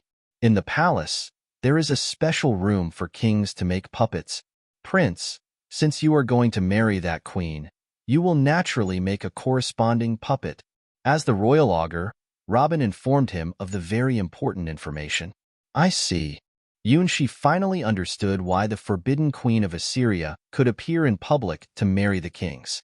It turns out that she was using puppets. So, what I have to do is to make a puppet for her according to the rules. Yes, according to the tradition, the better the puppet you make, the more you will win the favor of that queen. This is a top priority of our kingdom, Robin said very seriously. The young queen, who would only appear under the red crescent moon, couldn't come to the sun with her true body. If her true body appeared, this kingdom would be destroyed just like the destruction of the ancient kingdom of Assyria. The weddings of the kings and the queen of Assyria were actually the weddings of the kings and the puppets made by kings. This secret was known only to the kings and the royal augurs who presided over the queen's wedding. No one would think that the mysterious bride married to the kings was not human at all. For the queen of Assyria, who couldn't leave the underground lake, the wedding had been a long history of thousands of years. It was a rare festival for the queen to go out to see the world and feel the sunshine, even though she was in the form of filling in the bodies of the puppets. Because the puppets made by kings were different, mainly because of the technical problems, the mysterious brides in people's eyes were not the same person. This time, Yunshi needed to help the queen of Assyria make a wedding puppet just like what all the previous kings had done. Well, I see. Yunshi thought that since the kings before had all completed this task, it should not be difficult to make a puppet. He also wondered if all the kings before had such artistic talent to make people in the kingdom believe that the puppets were the real bride. This question was not completely solved until he was led by Robin to the so-called puppet chamber. Are these the brides of the king? She was stunned to see a large number of strange puppets. Yes, this is the work of kings. Robin shrugged. When she first saw these puppets, she had the same expression as Yunshi. They are too ugly. Most of the king's handicrafts looked like the wooden man used as targets when knights practiced their sword skills. The size of the fingers was not right, the proportion of the limbs was distorted, and even the 5 features on the head were in a mess. They were more like a terror monster used to scare children than puppets. What's more, these puppets were also inlaid with precious gems. This was simply wasting materials. There were only a few puppets that were not that bad. That meant the ones with no mistakes in their facial features and had complete body structure. These were just apprentice-level roughworks, which could already be said to be unique and transcendent in this puppet room. Without exception, all the puppets showed a consistent characteristic. They all looked like the wooden man for the knights to practice with. After all, kings are also knights. None of them are artists. Robin shrugged. How does this kind of puppet make people think they will be humans? As long as he imagined that the kings were holding these puppets in their arms and vowing to marry them, he felt creepy. It seems that when the queen comes, these puppets will change automatically. At least they will look more like human beings, Robin said in an unsure tone. The scam lasted for thousands of years and hadn't been discovered by anyone. There must be a reason. Perhaps the power of that Assyrian queen had reached a level that could distort reality. At least, no one had ever doubted whether the queen of Assyria, who came to the wedding as a puppet, was human. Well, I see. She rubbed his temples and sighed for the low artistic imagination of kings. Your Majesty, in addition to practicing knights' fighting skills, you should also improve your artistic accomplishment. Can't you replace it with a better puppet? He thought that it was too sad to marry such ragged puppets. No, only the puppets made by the kings can be possessed by the queen. This is the mission of every king. Robin replied very positively. Well, I can only make a new one myself. Yes.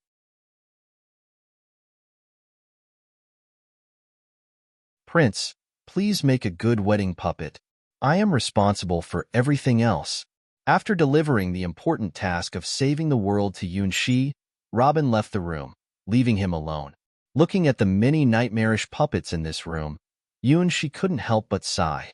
He had been greatly dissatisfied with the poor workmanship of the kings. I've never seen such ugly puppets. What kind of mood do you need to take this as a substitute for the Queen of Assyria to get married?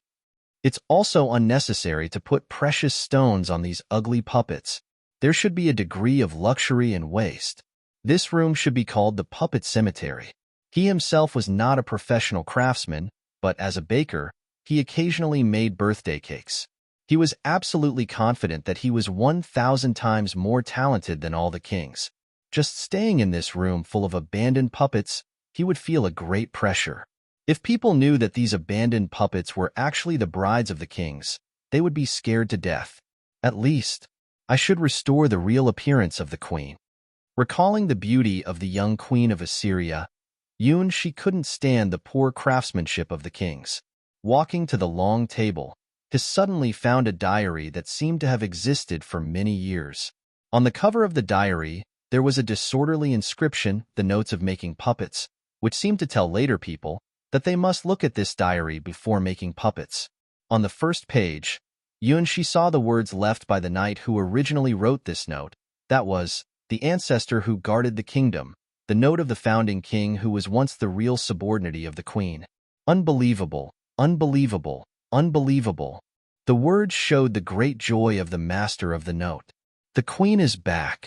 She is still so beautiful, so outstanding, as time and curse do not leave any traces on her. As a knight who once swore allegiance to the great queen, I don't deserve to have the name of knight anymore. I'm just a bereaved dog who escaped to the border. Assyria is doomed to be destroyed, which is the inevitable price of our betrayal of the queen. How stupid, we mortals. The queen seems to forget what happened on the night of the blood moon. What's going on? Marriage? Engagement? Is there any chance for a fool like me to repay my mistakes? There is still hope. My descendants, with the greatest respect, kneel at the feet of the queen. Only by carrying out this pledge can the world be saved and make up for the mistakes made by we foolish ancestors. The ancient writing stops abruptly. It could be seen that the knight, who was known as the greatest founding king, was sincerely loyal to the queen of Assyria. But why did such a loyal knight betray the queen? This question was always in Yunshi's mind. Next, after the note of the ancestor, it was the records of the kings who made puppets in this room. Today, I know the biggest secret of the kingdom. I saw her. How beautiful, how bright, just like the goddess of the moon. I am willing to give her all I have. I thank my father for choosing me as the prince to carry on the mission of the royal family. In the name of the knights, I swear to the great queen to protect her majesty even at the expense of my life. This was the diary of the second king. Impossible. Why?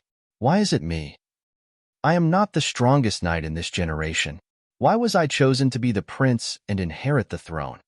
The queen, she's so beautiful. Is she a fallen spirit? I seem to know why I was chosen. It's ironic. May the great queen rest in peace tonight, and I will continue to fulfill the royal mission and become the queen's knight. The king of the third generation seemed to perceive something, and the writing style began to become melancholy. My father died early. No, it shouldn't have been so fast. The reason. Now I seem to understand, also know what I should do. For the sake of the great queen, we will be the firewood to light the fire of hope and let this era continue. I am willing to undertake such a mission because I am hopelessly fond of Her Majesty. Ancestors, you must be like this. Even if you know the final fate, you will not give up this mission. My children who see this in the future, I hope the last flame will never go out. From the fourth generation, something dark began to emerge, and Yunshi's expression became serious. The next 10 generations of kings seemed to understand what firewood meant, which is the inevitable outcome of the contract with the queen of Assyria. They were like the degenerated king Yunshi saw. They all touched the dark side of the queen of Assyria without exception. The bloody crescent moon, which hung high above the underground lake, devoured the knights one by one. Finally, the last note was from the degenerated king defeated by Yunshi. I will not succumb to this fate. Even if I die, I will cry out in the coffin. Her Majesty is mine. I know it's not right, but I just can't help being jealous and crazy and don't want to let go. My child, if you want to inherit the fate of firewood, although I still don't know who you will be, you have to accept my judgment. Well, Yunshi now knew that when the degenerated king made the puppet, he already had a sign of insanity. You are all stupid knights. Looking at this diary, he felt as if he was watching the knights swear allegiance to the queen of Assyria, then made puppets in this room with their own poor hands, and then married the puppets. They may be stupid, but they are absolutely loyal. They are real knights.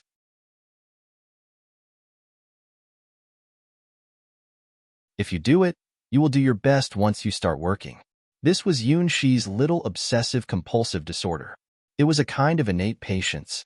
He didn't have the talent of Huahua, so he spent 10 times, or even more to do his best, step by step. Although he had never made a puppet before, the experience of making cakes would help at this time. First, It was about deciding the material. Well, the materials here are really advanced. He walked to the corner of the puppet room, where there were all kinds of materials.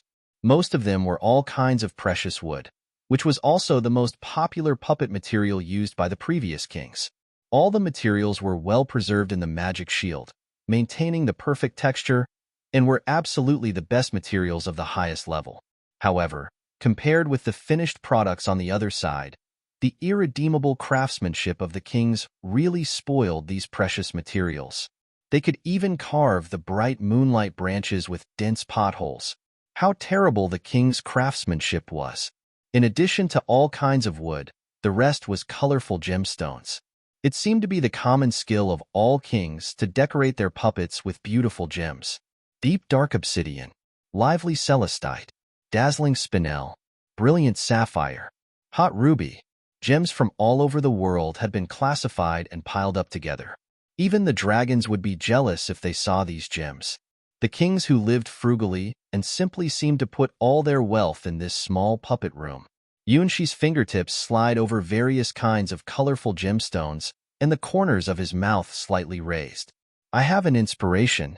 With these gems, I may be able to make a very beautiful puppet. It's unbelievable. It'll be the first time for me to make a puppet, but after touching these materials, there is a steady stream of inspiration in my mind. Pafu, pafu, pafu. The mellow green slime rolled in and out of the gem pile. From time to time, it rolled up one sparkling gem after another and made a joyful and inexplicable cry. Well, pafu can also be used. She looked at the bouncing pafu thoughtfully, with a general outline of the puppet he was going to make in mind. It was the figure of the young and beautiful queen.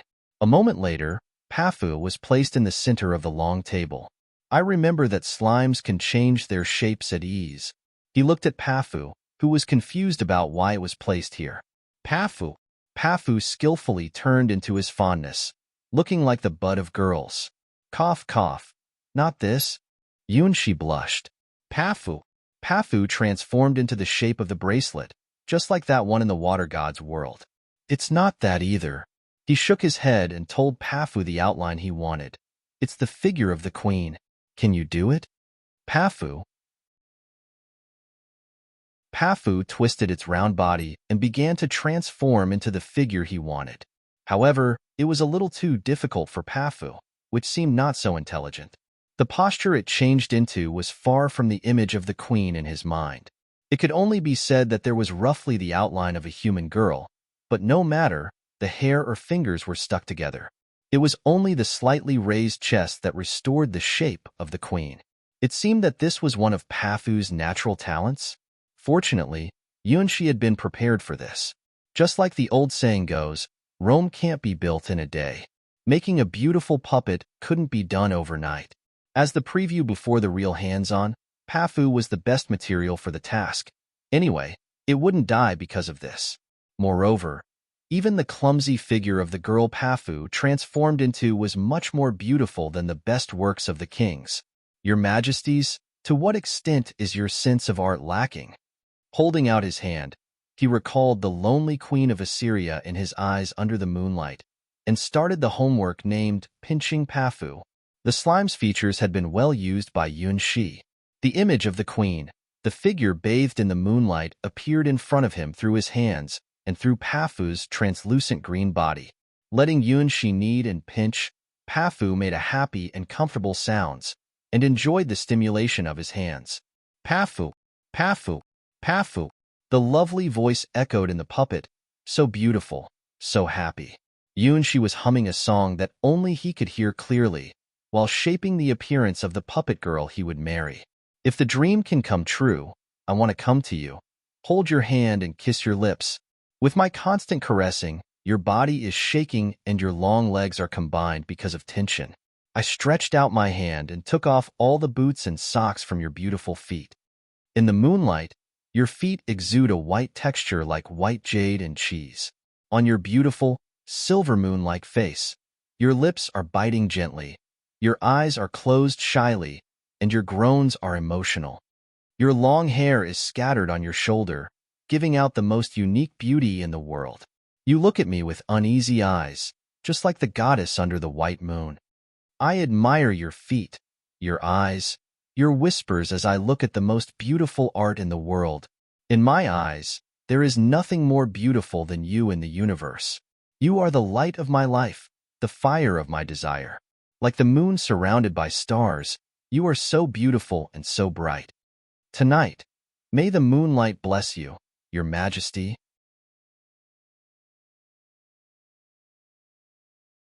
When Yunshi was using Pafu to do the test, the queen of Assyria opened her eyes in the underground lake. Strange feelings invaded her body and mind, as if her body no longer belonged to herself, confusing and disturbing the young queen. She turned away her head, and her little face turned ruddy little by little. Even though she tried to suppress her voice, she could not help making a lovely low sounds. Her hands tightly grasped her skirt, and her eyes were dazed. The snow-white feet under the skirt seemed to be licked by something, which made the young body of the queen tremble. The feeling started from the round arch of the foot, extended from the toes to the instep along the white skin, and then from the instep to the calves. There was no one, but the queen's skirt was removed, and her white and fragrant legs could clearly feel the feeling of being touched and kissed. Woo! Sweet gasps echoed in the silent underground lake, adding a special color to the silent world. Woo! The queen of Assyria closed her eyes and suddenly had an unexpected fantasy. It was the dream of her being with the prince whom she had just met in the moonlight. In the fantasy, she was held in the arms of her prince, her small body standing on his knee, looking at his face.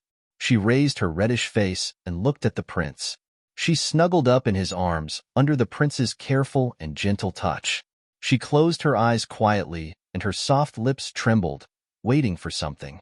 The prince raised her little face and kissed her lips tenderly. His tongue gently pushed open her lips, while tasting the soft lips, while going deep into her mouth. And she stretched out her tongue tremblingly, and entwined with his tongue. Warm, fragrant tongue made her consciousness become confused and fascinated, making her involuntarily fall into the taboo she shouldn't touch. Her body was slightly stiff, and her joints were stiff like a puppet. She looked at him uneasily. He smiled and touched her skin gently as touching the moonlight. Her cherry-like lips gave out wonderful gasps. The skin stained with some sweat showed beautiful white, and the petite body trembled because of overstraining. What a beautiful and attractive body! Pearl-like sweat drops. White skin dyed with pink. No way, not there. The queen's body temperature was rising rapidly. Even though her snow-white feet completely shrunk into the skirt, it couldn't let that kind of blazing feeling fade. Obviously, there was no one there, but she had the feeling of being watched, occupied and ravaged by someone with burning eyes. Why am I becoming like this? Why do I have this feeling? The queen looked at her disobedient feet with aggrieved eyes, and waves of excitement came from there, making her body become limp and lazy. The strange feelings came one after another, which made the queen unable to distinguish between her own fantasies and her own reality. Under the bloody crescent moon, the breathing and whimpering of the young queen mixed into an incredible melody. All the spiders around were motionless, as if they could not hear the queen's voice at all. With more stimulation and impulse, the young queen of Assyria couldn't help but raise her head. Her delicate body was shaking, convulsing, and her beautiful voice was gradually becoming high, playing the highest wave of music. Whoa! Like the voice of weeping, with the notes of breathing and fragrance interlacing together, the white skin dispersed a forbidden charm. It was the blazing melody played by the breath of a young girl, the excitement of the queen who had been lonely for thousands of years had never received in her life, and it was the sweet song of a young girl quietly played in the silent underground. Among the puppets, Yunshi's hands tightly pressed the emerald slime. Pafu, don't move. Pafu, Pafu, almost completely turned into the shape of the young queen. Pafu whined in the puppet room together with the queen in the underground lake. Yunshi took Pafu as the perfect material and almost exactly reproduced the queen's lovely posture. Apart from its transparent green body, Pafu was the epitome of the queen, just a naked version. In this process, Pafu struggled. Unfortunately, Pafu's strength was too low, which made it effortless for Yunshi to suppress. Well, that's probably how it feels. Not only the appearance, Yunshi perfectly modeled the touch of the skin of the queen. Pafu is useful. The queen's soft and smooth body has appeared precisely. It's wonderful. He has touched the snow-white feet with his hands more than once, which were smooth, fragrant, soft, and wonderful. The scallop-like, cute white toes were the focus of his attention. Even Yunshi himself felt perfect when he touched it, especially the reaction of being touched was just like a real person.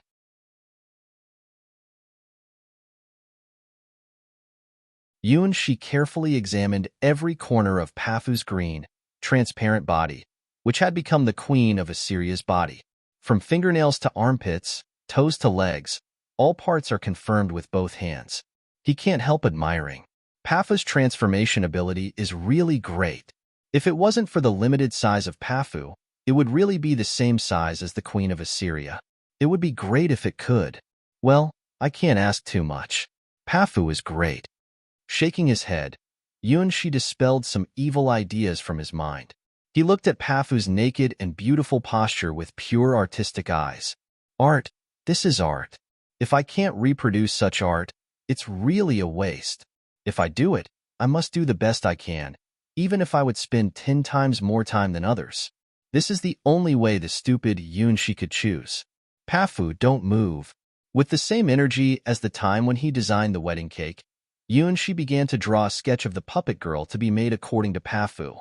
He must do his best, and even the length of a finger can't be wrong. He pulled up Pafu's little hand, one finger after another, and even reached over to lick it a little. Well, the taste of Pafu was sweet, and even this perfectly restored the taste of the queen. Even this kind of detail had been restored so perfectly. Pafu is so wonderful. This was not the first time Yunshi had made such an exclamation. Pafu. Being tasted by Yunshi, Pafu's petite body trembled gently. The size of the chest was really interesting. He gently pressed the pair of soft and elastic little white rabbits. Pafu. Pafu's transparent little face turned red. The face of the queen, who was far away in the underground lake, was even more embarrassed. She held her chest with both hands and was about to cry. At the end of the measurement, Yunshi gently pulled off Pafu's legs and put her feet in an attractive posture. The snow-white feet were not only the end of Yunshi's measurement, but also a core part of making the puppet. Lovely puppets must have lovely feet, which was the key to supporting the weight of the whole body. He must be careful at this point. For this reason, he carefully observed and recorded the queen's feet. Round and beautiful white toes, well-balanced and smooth calves, everything was the same with Yunshi's impression. The delicate skin was like pearl powder, which was extremely smooth. No matter whether it was kneading or pinching, the hand feel was almost perfect. Again, on the throne of the giant stupid spider, the queen held her feet. From the sole of her feet to the tip of her toes, all in lovely pink. This dream was so strange. Okay, that's all. The first step of making the puppet was finally done.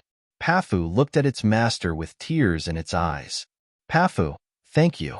You were working hard. After sketching, Yunshi touched Pafu's head, and Pafu's fragrance was still on his fingertips. Pafu bit Yunshi's fingertips and looked very dissatisfied. Of course, Pafu's whole body was soft. Even if it was biting, it was also soft, without any strength. I'll take you out to hunt 300 slimes after the work is finished. Yunshi also felt strange. Why Pafu liked to eat all kinds of slimes? Isn't it a slime too? Pafu. After hearing Yunshi's promise, Pafu finally released its mouth from his fingertips. The next question is what kind of main material to use to make the puppet. Yunshi looked at all kinds of materials in the room and was lost in thought. No matter what kind of art the kings had, the materials here were really top-notch. No matter what kind of puppet he wanted to make, he could find the right materials. The wood with fragrance could make a puppet suitable for long-term worship. With the passage of time, the puppet would emit a better smell, which was very suitable for accompanying children. The puppet made of moonlight branches would have particularly white skin and would emit light under the moonlight. The puppet made of dragon blood tree had a very high hardness. It was the most suitable for making a bow shooting target. The puppets made of black wood would have a special power of curse. Some kings chose this wood for their puppets. It seemed that it could let them get closer to the queen's dark side. The main material can be the moonlight branch. Compared with other materials, there was nothing more suitable as the main material than the moonlight branch. However, the processing of this material was very difficult. Only one of the kings chose this material. As a result, the final puppet he made was too ugly. The body of the puppet carved by the king was full of potholes. The materials that should have reflected the delicacy of the puppet's skin looked almost the same as the chew of pigs. And pearl powder. I need pearl powder. After selecting the main materials, Yunshi needed to decide the auxiliary materials. Including nails, toenails, and hair, he needed to consider a lot of things.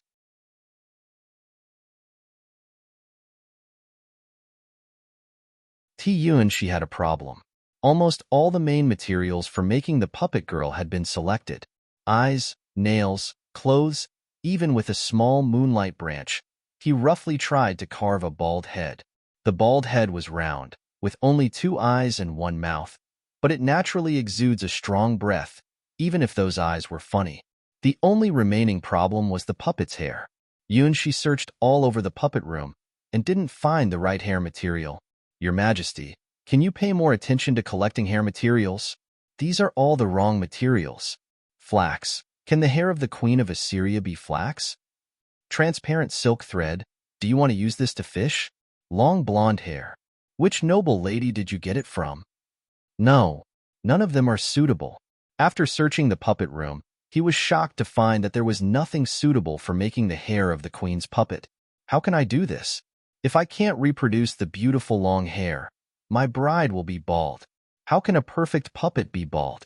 It's an insult to my craftsmanship. Hair, long black hair. Yunshi was racking his brains to think about the solution. Pafu, who still maintained the posture of the young queen of Assyria, jumped onto Yunshi's shoulder and tilted its head with him. Imitating Yunshi was one of Pafu's favorite stunts. Pafu, He pinched Pafu's chest and saw the material that met his requirements. Black, smooth, good texture. Yunshi knocked on his head. Where is the long hair of the cursed black-haired girl? It's right here, right within the reach of his hands. Because this is his own hair. Well, let me think. It's this feeling. When Yunshi opened his eyes after switching a switch in his mind, his hair had become black, long, and straight. No matter the length or the hair quality, it was absolutely perfect. This was the only certificate recognized by the Starwing Knights, the legendary Mei's black hair. Well, I won't get bald if I go on like this. Yunshi vaguely remembered that there was a certain limit to the number of human hair. That was the reason why the vast majority of human men couldn't escape the fate of baldness.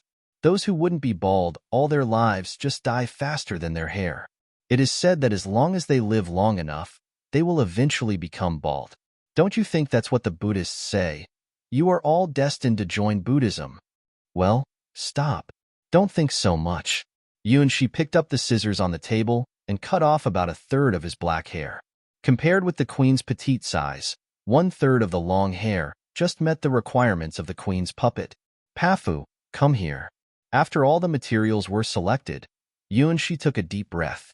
Finally, it's time to start. It was his first time to make a puppet by hand.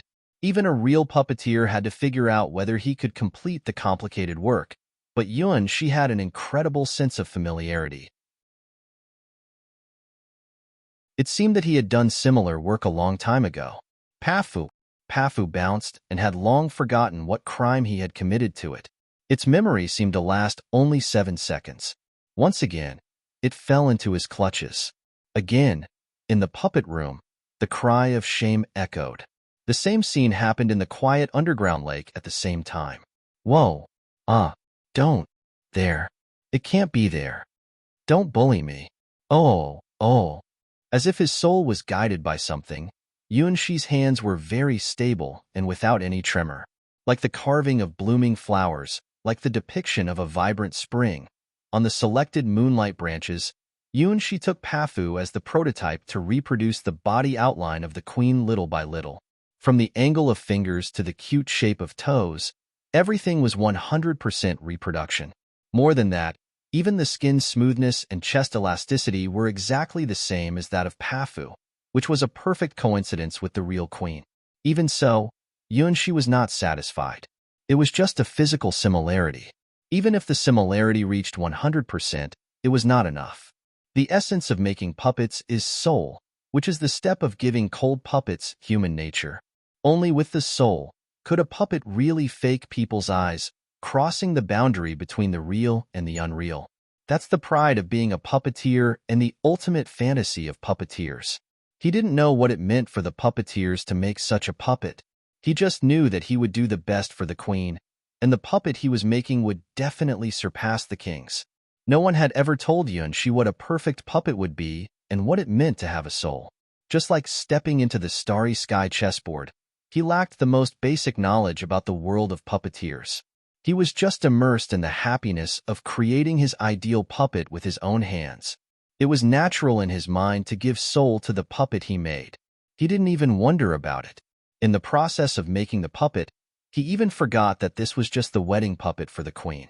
One day and one night later, when the final finished product appeared in front of Yunshi, he smiled. "Ah, what a beautiful child."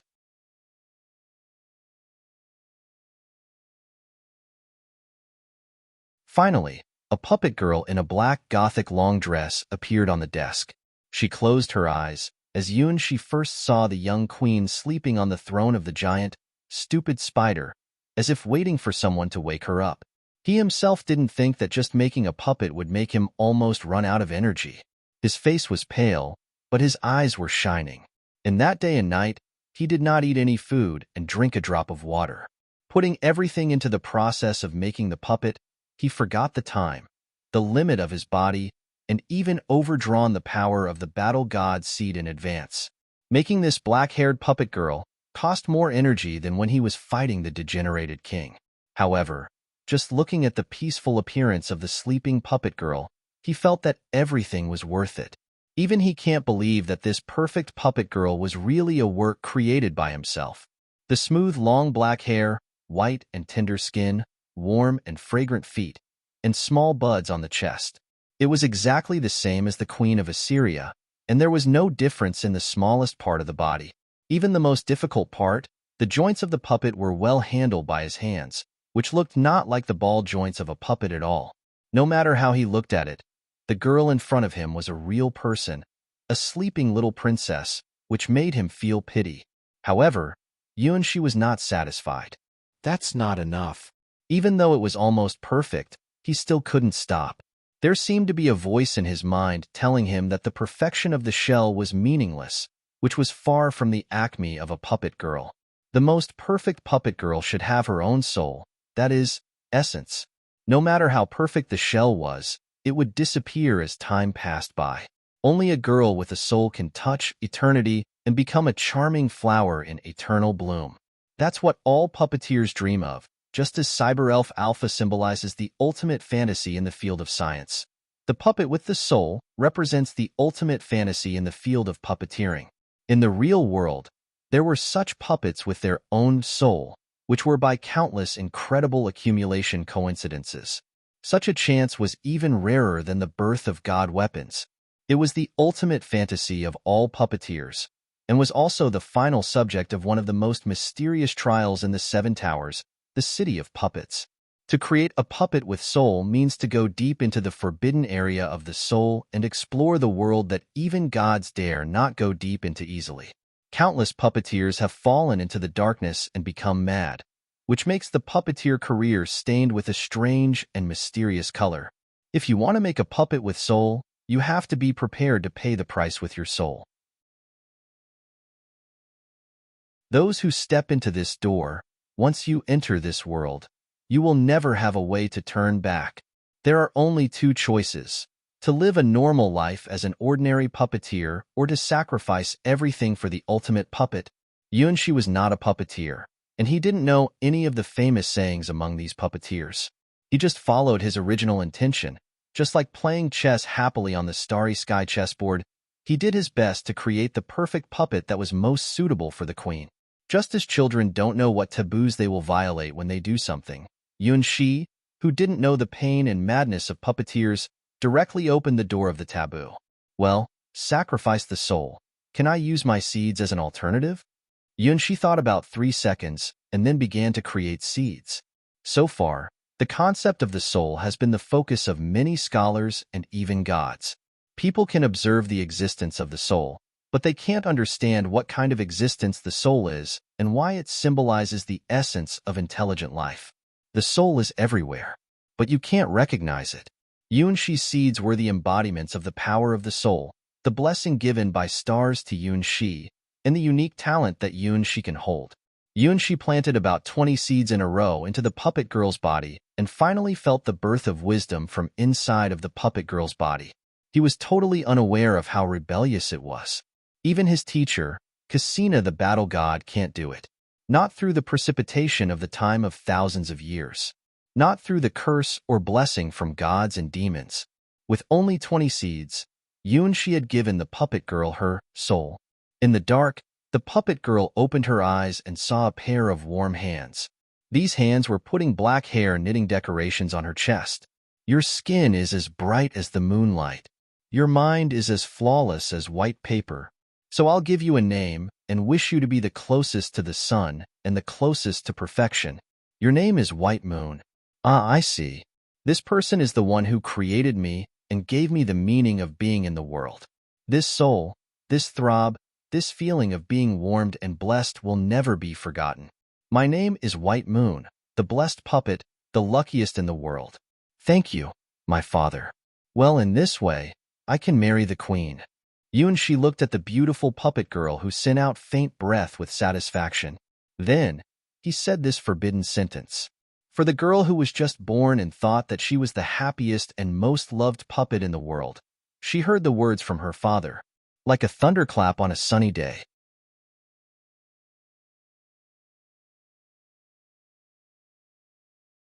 Well, let me see. The spell used to summon the queen is... Yunshi opened the diary of the kings, reading the incantations behind the cover. Open the door for me, my knight. Days and days, I was so alone. Although I have always forgotten my fate, I met you. Suddenly in the light, I was awakened. In the complete darkness, I stood up in silence and silence. I want you to be my hope. I will introduce you to my family. I hope things will always go well. Whenever you and I are together, whenever you are by my side, in front of you, I take off the mask of fate and look at your face. The future is far from us, and I don't know much about it, but I'm sure you are my light. Find me out, the person who wants to be with me. Give me beautiful sacrifices. Weep, let me love, let me rejoice. Everything in the world can be seen at a glance. It's all dull, unpleasant, and confusing. Only you can make me happy and dream. I can't treat everyone equally and gently. I can't pray sincerely for those who are important to me. I think it's good for important people to feel bad for me and cry for me. So cry for me and marry me. I will be a unique bride, the bride of moonlight. The song was a little strange and sad, with a trace of mystery that does not belong to the world. Yunshi felt if he closed his eyes and looked at that under the bloody moonlight, he would see the beautiful girl wearing a bloody wedding dress was crying. What is she waiting for? What is she looking forward to? The bride of moonlight. Is this the origin of the biggest sacrifice for the kingdom? Bathed in the bloody moonlight, the image of the queen of Assyria had never been so real. Do you see that? Under the bloody moonlight, the queen's whisper echoed in his ear. It was not the voice of the young queen in the underground lake, but a voice that was more mature, hoarse, and charming. It was the voice of the queen who had experienced too much. It was the whisper of the Millennium Queen. Yes, I see it. The preparations for the agreement have been completed. She responded to the queen's whisper, pressing the diary of the kings in front of his chest. Well, get ready. My knight, welcome the queen. You have to take care of her and meet all her demands. Swear to protect her and regard her as the most beautiful princess in the world. No matter how ugly the carrier you use, you must like her appearance from the bottom of your heart. It's a blessing and a curse. Those who gaze at the blood moon are also gazed at by the blood moon. Under the blood moon, the queen in her wedding dress raised her hands. The blood of the moonlight blossomed like fireworks in the bloody sky. Ah, has it started yet? Lying on the throne of the giant silly spider, the young queen looked at the huge crack in the sky and showed a look of expectation and smiling. Finally, I can go to that world full of sunshine again. No matter how ugly the carrier is, just going to the sunny world will make her happy. That's her only chance to go to the sunny world. It's a rare holiday time. Only by the wedding with the king can she have a short day to leave the underground lake. Oh, I hope this time the puppet made by the new king will be slightly suitable, at least not to make too many mistakes in body proportions. It's very uncomfortable to use a body that doesn't match my body. The queen's request for the puppet she was going to use went only so low. After all, the puppets made by kings were basically garbage. Every king who can make a puppet with a suitable body proportion would be rewarded. Even when they returned to the bloody crescent, they would get closer to the spider and become the queen's guards. The king of this generation seems to be somewhat different. What kind of puppet will he make? If only he hadn't got the body proportion wrong. With such little expectations, the young queen closed her eyes. In the forgotten ruins, the queen in her wedding dress looked at another version of herself and smiled. Happy holiday, little me. Opening her eyes, the queen felt that her body had an unnatural lightness. It seems that the body proportion of the puppet made by the new king is correct. No, not only that, it's very, very suitable. Normally, when she possessed the body of the puppet, the first thing she would feel was darkness, then the cold body, which was the inevitable conflict caused by the mismatch between soul and body. Every time she arrived, the Queen of Assyria needed a lot of time adapting to the body of the puppet, because she was descending, relying on the power of the contract with the king, so she needed a new puppet to be her carrier every time. But this time, when she descended into the body of this puppet, she didn't feel dark or cold at all. Instead, it was a sense of familiarity and reassurance. Opening her eyes, she saw a slightly strange ceiling, but regardless of the softness of the fingertips, the weight of the chest, and the rhythm of breathing, all of them were the same as usual. The young queen of Assyria even thought that the wedding ceremony failed this time. She didn't come to the mortal world, but was still in the underground lake. But why is there such a thing as a ceiling in the underground lake? Moreover, the closer she looked at the ceiling, the more familiarity she felt from it. It seemed that every time she woke up, she could see similar scenery. Where am I? The black-haired girl opened her mouth and looked at her little hand in perplexity. This snow-white hand is too familiar. Because this was her own hand. Whether it was the radiance of the fingertips or the smoothness of the skin, it was her own hand. But it was clearly not her body. What happened?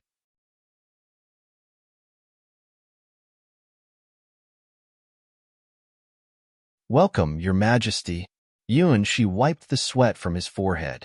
The 20 seeds he created were about to drain all his energy. He didn't expect to give the puppet a soul that actually consumed so much. What's more, he felt that not only the 20 seeds were consumed, but also something he couldn't understand was also consumed as well, so he could grant White Moon life. Even though he knew nothing about puppeteers, he vaguely felt that he seemed to have accomplished something remarkable. Here, is this that room? The queen turned her head slightly and saw the familiar scenery. Rows after rows of worn-out, abandoned puppets were placed against the wall. Each of them carried a memory of the Queen of Assyria. Everyone was the carrier she had used, the substitute for the wedding holiday. Over and over again, she used these ugly puppets, receiving the blessing and cheers of the whole kingdom. Only at this time could she feel the beauty of the sunshine world and keep her final innocence. Such a time was so precious, so she could bear all the shortcomings. She even left marks on the puppets. The kings wrote down their lives in diaries. The queen didn't have so much time. She could only use these puppets as a sign. For the Queen of Assyria, puppets were the starting point of the holiday. The wedding, in essence, was a ceremony for the queen to keep her final innocence. The kings weren't guarding the forgotten ruins, but the Queen of Assyria in the underground lake. As long as there was purity in the queen's heart, then the kingdom of Assyria would not perish, and the oath of the knights would continue. No one had ever thought that one day there would be such a young boy become the prince of the kingdom. In order to fulfill the agreement with the young queen, this boy had created a puppet girl who could be regarded as a miracle. His hands gave this puppet girl the same perfect look as the Queen of Assyria. His wish was to grant the puppet girl a soul and a name. Her perfection even left the queen in doubt whether it was true or a dream. Perhaps this dream, from a very early start, had become strange. Well, are you satisfied? In some sense, she's like your daughter. Yunshi smiled at the queen, who looked at him in confusion. Although it was at the cost of feeling feeble all over his body, he felt proud when he looked at the queen's surprised eyes. Now he may be qualified to participate in the trial of the puppet city in the Sky Tower. After all, even the mysterious Queen of Assyria was shocked looking at his handicraft. White Moon is great. Is this a puppet? The Queen of Assyria looked at her smooth skin, soft body, and slender hands, and could not connect the word puppet with the body she was using. Aren't puppets the wooden dummies in this room? She had been used to rough joints and the wrong proportions of the body. As long as the puppet at least looked like a human, there was always a way to drive it. Anyway, it was her magic that drove the puppet's body, the indescribable power of the abyss. No matter how ragged the puppet was, as long as she was driving it by her consciousness, it could eventually move. For the Queen of Assyria, she had been used to wearing a headscarf to cover her face and even distort the figure of the puppet in other people's eyes when necessary. Even in the most glorious peak time, the queen had no carrier like White Moon. This was an art above art. This was a miracle that didn't exist in Assyria. With the combination of beauty, soul, and pride, it had not only the appearance of the real queen, but also the innocence of the young queen of Assyria. It could be seen as the daughter created by Yunshi and the Queen of Assyria together. The queen reached out her white fingertips, touched her soft cheek, and gently held out her tongue. She could feel the taste of her skin. The touch was so real that she opened her eyes wide. No way. How could there be such a perfect puppet? The young queen suddenly had a strong feeling that she had never experienced before. She likes this body. It was impossible to imagine entering another dummy body called a puppet, which had become total garbage in her mind.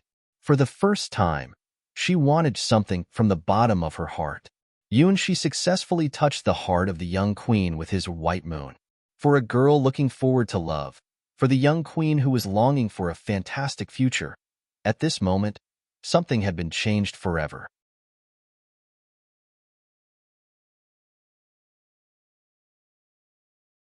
White Moon, that's her name. The body material is mainly moonlight branches. I think the moonlight branches are more consistent with your temperament. The material of the hair gave me a headache. Fortunately, I finally found the right material, the hair of the blessed black-haired girl. Well, you and she told a little lie. After all, it was too shameful to say that he used his own hair. Eyes are also a problem. The material of black crystal is sufficient, but it took me a lot of time to carve the eyes with spirituality, which almost failed. In the end, though, it was done. This is the most beautiful puppet made for you, our White Moon. Paranoia is sometimes incurable. He had never made a puppet before, but for the wedding that shouldn't have happened, Yunshi went all out to do the best he could. Even he didn't realize that he had such a hopeless side. He could not understand how tempting the gift called White Moon was to the young queen of Assyria, who yearned for pure love in the book of fairy tales. It's a gift that even the gods would be excited about. For the Queen of Assyria, it's a treasure that can't be dreamt of even in her sweetest dreams. White Moon, that's a nice name.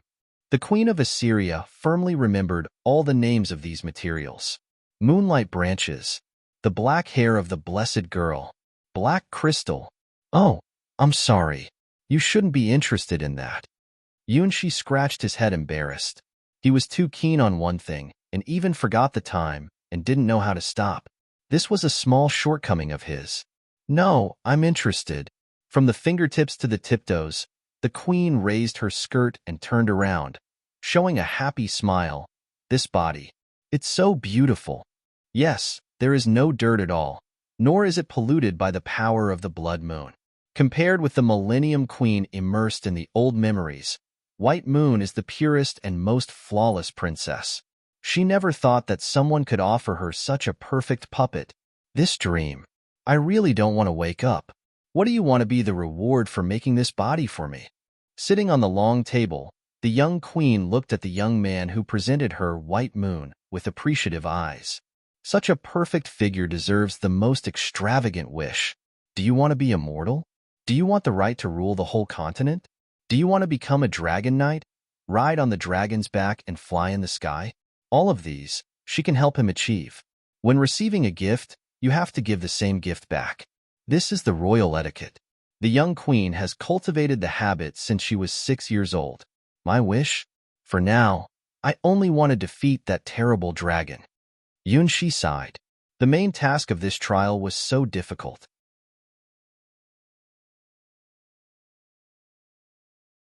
Because the so-called blood moon is actually, and the blood of the ancient gods is naturally.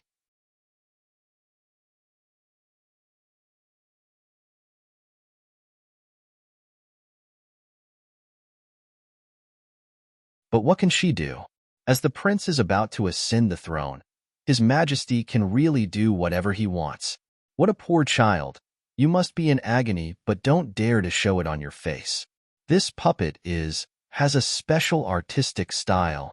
Grabbing the bare-headed puppet in her hands, Robin praised Yunshi against her will. This bald head. At first glance, it looks like a dead fish, but maybe it's unexpectedly strong? If it wore a cape or something, maybe it can be called Bald Cape Hero? Well, is this the so-called art style of returning to nature? That is just a material I use to test myself. This is my work, the puppet I made. She couldn't help but look at Robin and point to the queen again. Which one? Robin's eyes crossed the queen and looked at the puppets behind, trying to find out the puppet that might be his work. It's her. He finally couldn't bear it. It's unexpected that making a puppet too perfect would cause such a misunderstanding. Between him and White Moon was the purest relationship. It was like the relationship between a father and his daughter. Every inch of White Moon's skin, every joint, even every hair came from him. It's not my lover, it's my work, just like my daughter. Holding White Moon in his arms, she proudly declared to Robin while ignoring the weak struggle of the Queen of Assyria. Yeah, happy. This is a hug from my father. The Queen of Assyria found that when she was held by Yunshi, she did not resist at all, and even had an involuntary feeling of intimacy. Just in the beginning, she felt a little bit of confusion and soon stopped. Obviously, there is no heartbeat in this body, and there should be no blood. This is the body of a puppet. However, there is a kind of impulse overflowing from the heart and flooding the whole body. Here is the warmest and happiest place in the world. I want to stay here all the time and occupy this position. I won't let anyone take this position away. It belongs to me. A strong feeling the young Queen of Assyria had never experienced before. Feelings were overflowing in her heart. Tension, uneasiness, excitement. A variety of feelings mixed together and finally turned into fireworks.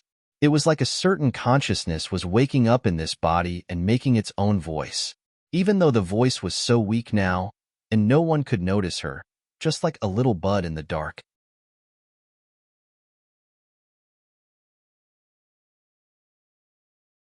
Under the bloody moon, on the throne of the giant stupid spider, the young queen's body trembled slightly. The spiders around her began to wake up. Instinctively, they realized that some changes were taking place in the underground lake, which had been frozen for a long, long time. In the forgotten ruins, the Millennium Queen in a bloody wedding dress raised her head and looked at the growing blood moon in the sky. Sealed time, sealed fate, sealed years is beginning to thaw. The once stagnant gear of the world began to turn again. Is that true? Robin looked at the Queen of Assyria in Yunshi's arms with an astonished look. How could there be such a ridiculous thing?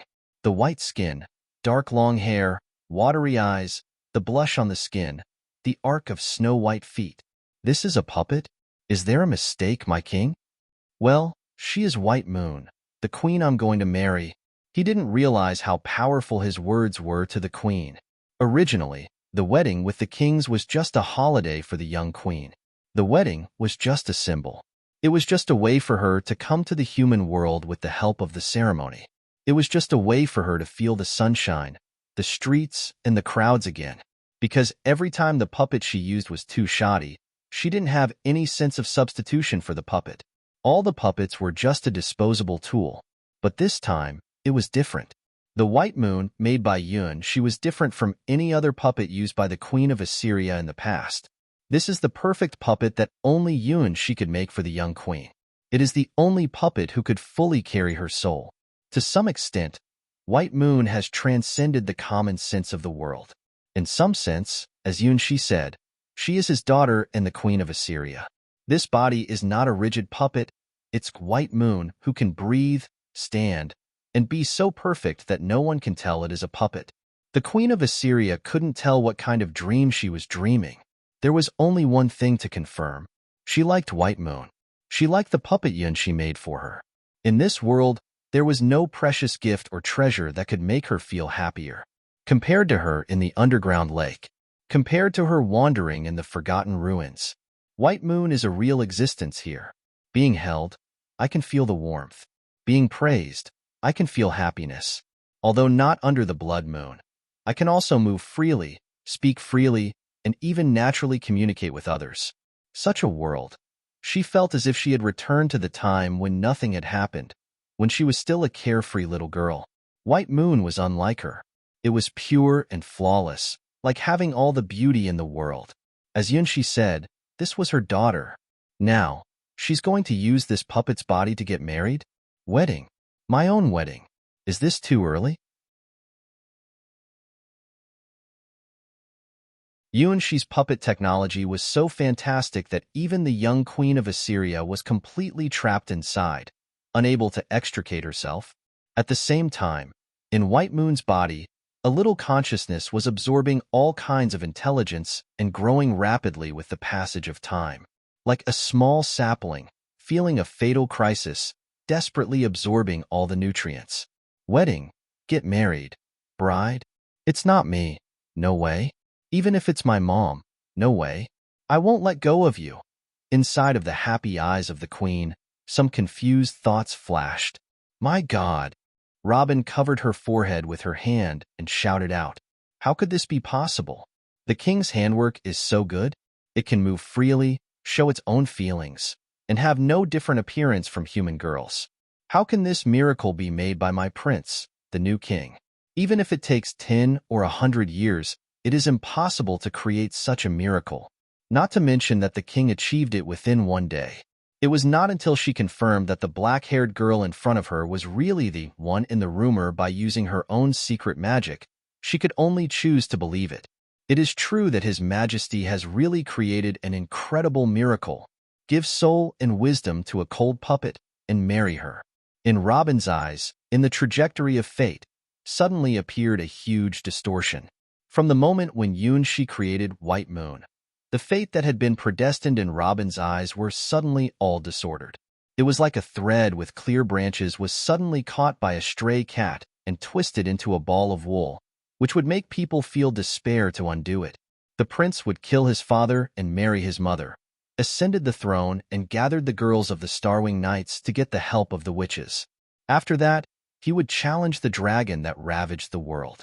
Originally, this fate should never change. The prince would eventually become the same person as all kings. Just like the passing on from generation to generation, the prince would become a king, a hero, and finally pass the throne of the king to the next prince.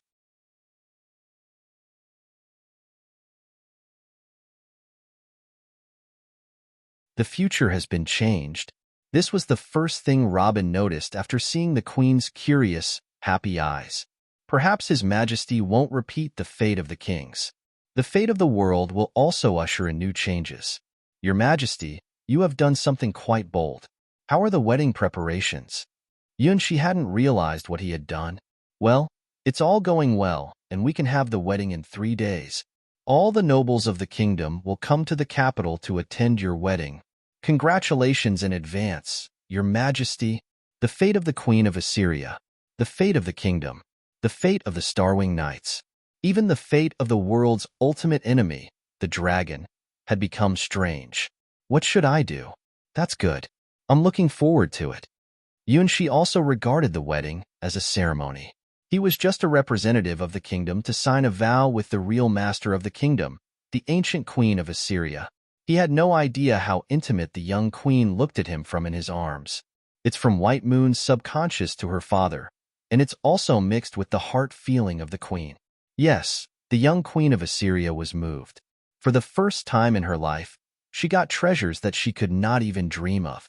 No longer alone under the bloody moon. White Moon's body was like her own.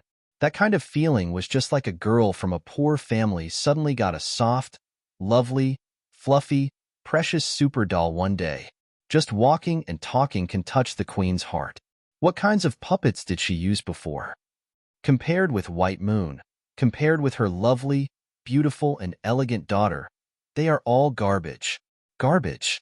Even the bare-headed puppet in the royal ogre's hand is thousands of times stronger than these garbage.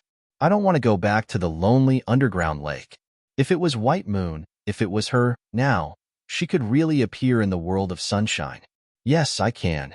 Compared with those abandoned puppets of the past, White Moon's body had a unique charm and characteristics. Even if she was cursed, if she was in White Moon's body, she could go to the sunny world.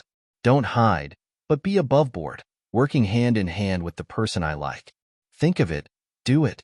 The queen of Assyria had never been full of courage like at this moment. Let's go out. Holding Yunshi's hand, the eyes of the queen were full of longing. He nodded. White Moon was perfect, so no one would find out their secret. This was something that the kings couldn't do, and only he could accomplish.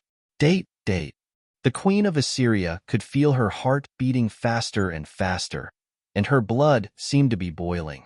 Obviously, puppets don't have these at all, but she could feel them.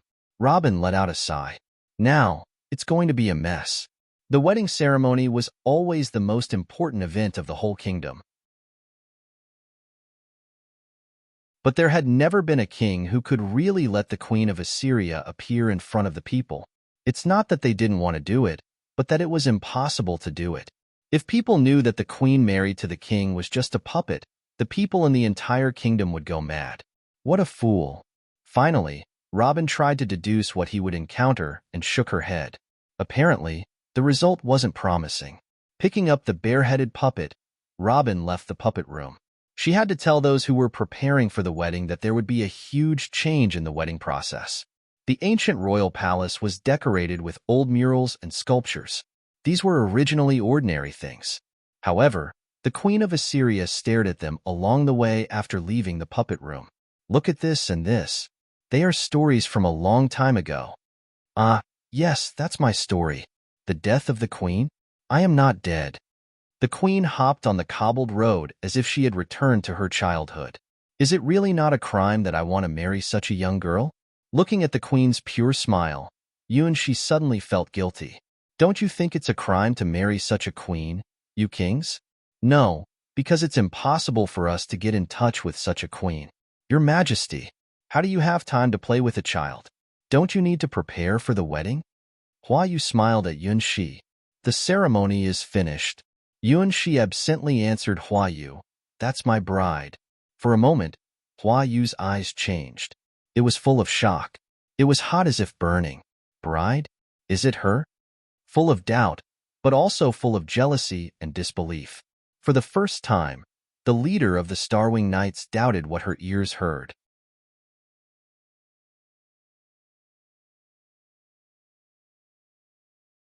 Yes, she is my bride, the only queen of the kingdom. In fact, what Yunshi wanted to say was the immortal queen of the kingdom. However, this secret can't be told to others. In the entire kingdom, only the kings, the augurs in charge of the ceremony, and the prince who would inherit the kingdom could know this secret.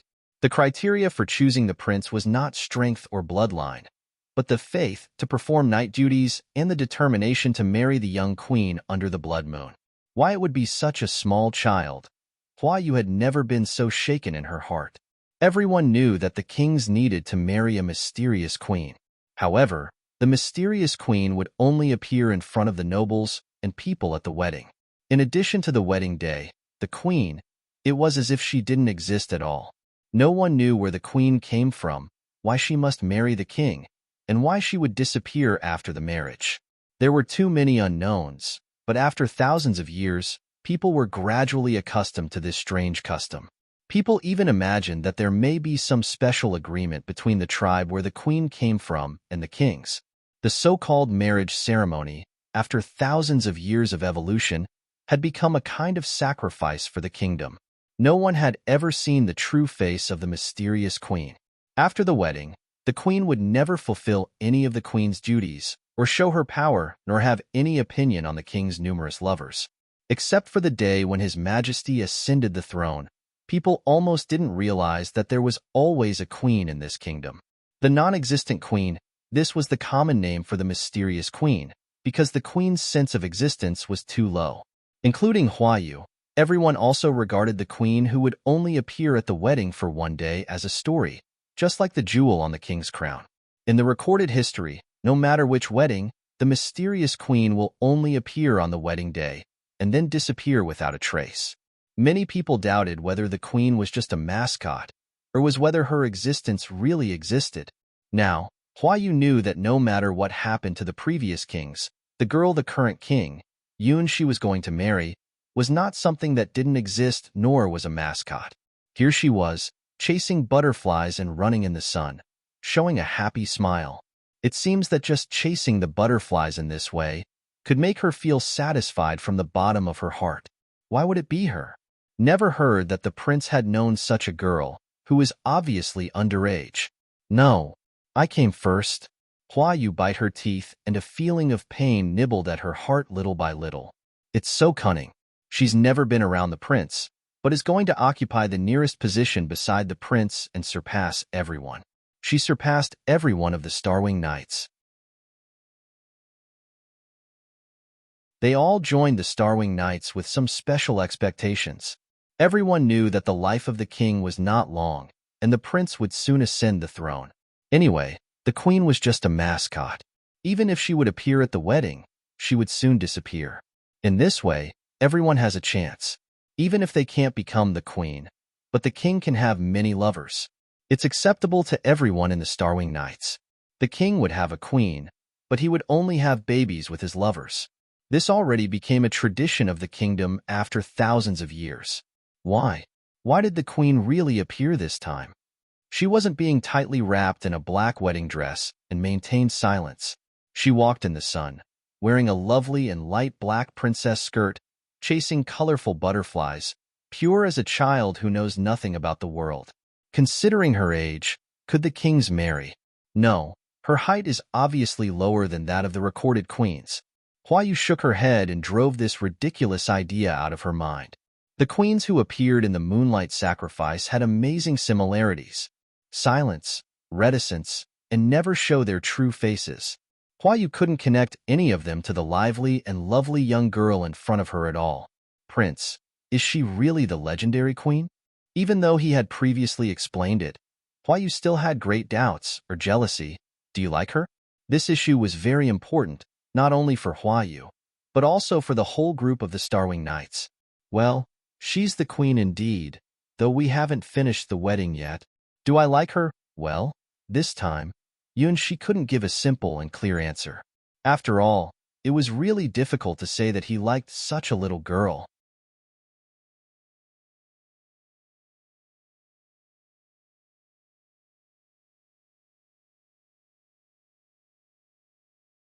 Only at that time could the young queen descend on the puppets made by the kings and come to the sunshine world as a hypocritical queen for one day.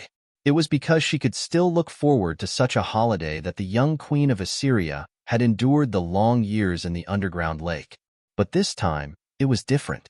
For the first time, she had a perfect body that could move freely. The body of this puppet was exactly the same as that of her. It could smile or walk. Even if it ran like this in the sunshine world, she wouldn't feel any discomfort. For the first time, she felt real freedom and real happiness. Like a bird released from a cage, she spread her wings and flew freely under the sky. Once she realized this freedom, she could never go back to the past.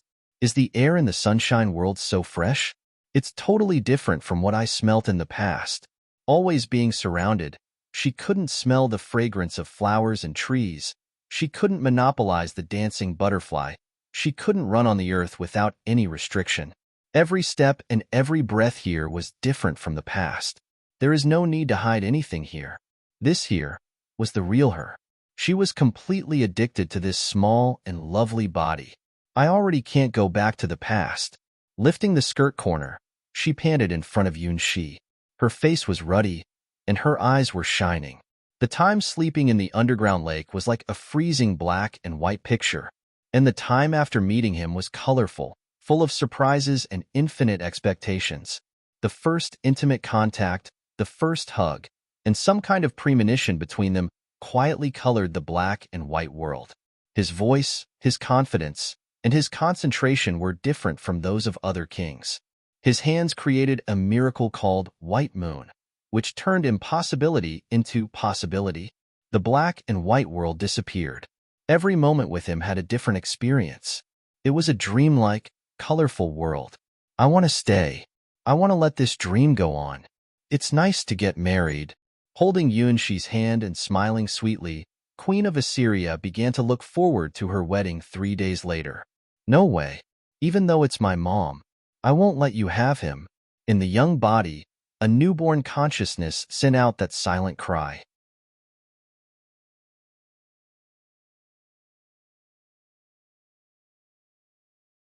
As the saying goes, good news never goes beyond the gate, while bad news spreads far and wide. The news of the appearance of the legendary queen spread throughout Wangqing in a short afternoon. In the tavern, people were all talking about the king's bride who appeared for the first time in thousands of years. Have you heard that the queen finally appeared this time? A wine drinker announced the big news to those who did not know the news with an excited expression. Queen? Does our kingdom have a queen? Queen? Does John drink too much now? Our queen? Isn't it just a mascot? She won't come out before the wedding starts, and she only appears on the wedding day. This was the reaction of the ordinary people of the kingdom. After all, everyone was used to the tradition of the royal family. The so-called queen was basically a mascot. No, it's true this time. The queen has appeared. It's said that she's a beautiful woman. John, who got the gossip from the palace servant, had a strange look on his face, waiting for others to shout. As John expected, when the news came out, the people in the whole tavern exclaimed, "What? Is this true? That queen has appeared before the wedding day. How beautiful is she? Has anyone seen her true face? Isn't it said that the queen's veil can only be lifted by the king?" Well, after 1,000 years, there were many stories about the mysterious queen. Yes, more than one person saw her, and she is a more perfect girl than you think. John enjoyed everyone's expression. What does she look like? Is it true that the queen is from a desert tribe? Say it, John. Drink my wine. Drink as much as you like. Say it. Don't let it beat you. Looking at the people's eager eyes, John said the truth triumphantly at last. Our queen is only 12 this year. As soon as he said it, the people in the tavern were boiling. 12 years old? Oh, our prince is really... The prince is going to be the king soon. It's understandable to be a bit headstrong for a young man. But marrying a 12-year-old... The queen is only 12 years old? No, that's not right. Some exclaimed their indignation, some envied. More shrugged their shoulders and forgive the prince for his little mistake. As for the king, well, after all, no one could let him change his option. Moreover, it's no harm to the people even if the prince is really going to marry an underage queen. However, our prince, the hero of the kingdom, the son of destiny, actually likes this. This was also a tavern, but it was forbidden for outsiders. It was just a tavern belonging to the Starwing Knights, and the atmosphere here was gloomy. No, I don't accept it, Ling Ling cried. The peaks on her chest were squeezed on the table and almost flattened. Why did that non-existent queen come out suddenly?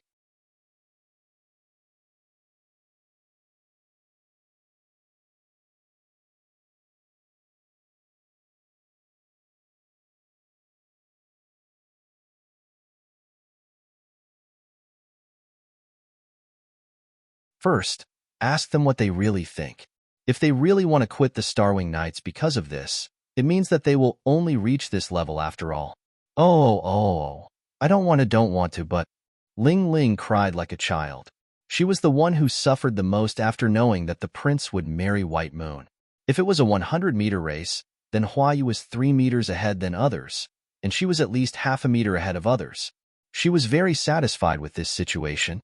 Why would the underage bride pop up and occupy the flag of the destination?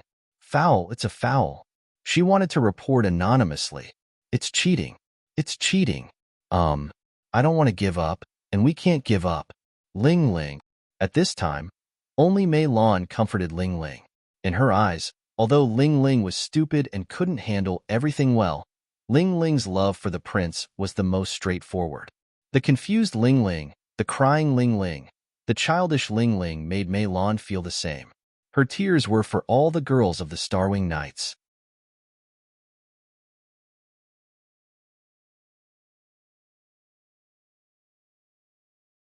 Then, don't give up. The leader of the Starwing Knights, Huayu, announced with a firm voice. Yes, never give up. No matter how powerful the opponent is, even if it is so hopeless, we don't want to give up and won't give up. The fact that no one in this tavern left was the best proof. If they really give up hope, how can they all come here coincidentally and wait for an opportunity? This opportunity was what she must bring as the leader of the Starwing Knights, and what she must shoulder as the leader of the Starwing Knights. At any time, she must stand up, even in the face of a desperate situation. This is the virtue of a knight and the creed of Huayu. The white golden rose never withers.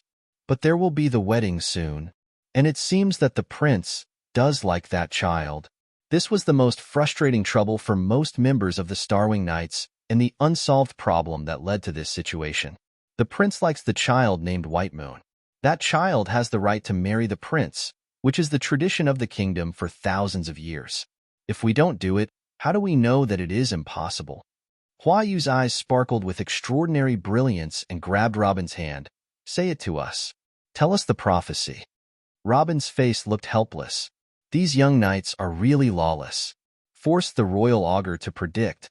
Even the kings didn't do this. What prophecy? What's the matter? Is it about this wedding? Robin, tell us. At this time, even a glimmer of hope was like the last straw for a drowning man to the girls of the Starwing Knights. Cough. This is not a prediction of love, Robin coughed. This prophecy points to the ultimate fate of the world. The bloody birds flew on Robin's shoulders and gave a strange laugh, as if they were laughing at these knights who knew nothing about love. Robin used her hero-ranked skill. Robin's unfortunate prophecy. Let go of the queen. Let go of the queen. The queen is beautiful and lovely. The queen is gentle and generous. The queen is pregnant. Who did it? It's you. It's you. It's you. The sparrow who sneaks a taste. Blood moon falls, white moon rises, and no one survives. The prince who kills his father and marries his mother will eventually witness the end of blood. The undisguised malice and the cursing ridicule made the girls look at each other. This prediction is really very bad. Pa, pa, pa. Huayu clapped her hands and smiled. This prediction can be true or false. What's important is that White Moon is not the right bride for the prince. It's the truth of the prophecy. So, White Moon is not fit to be a queen, is it?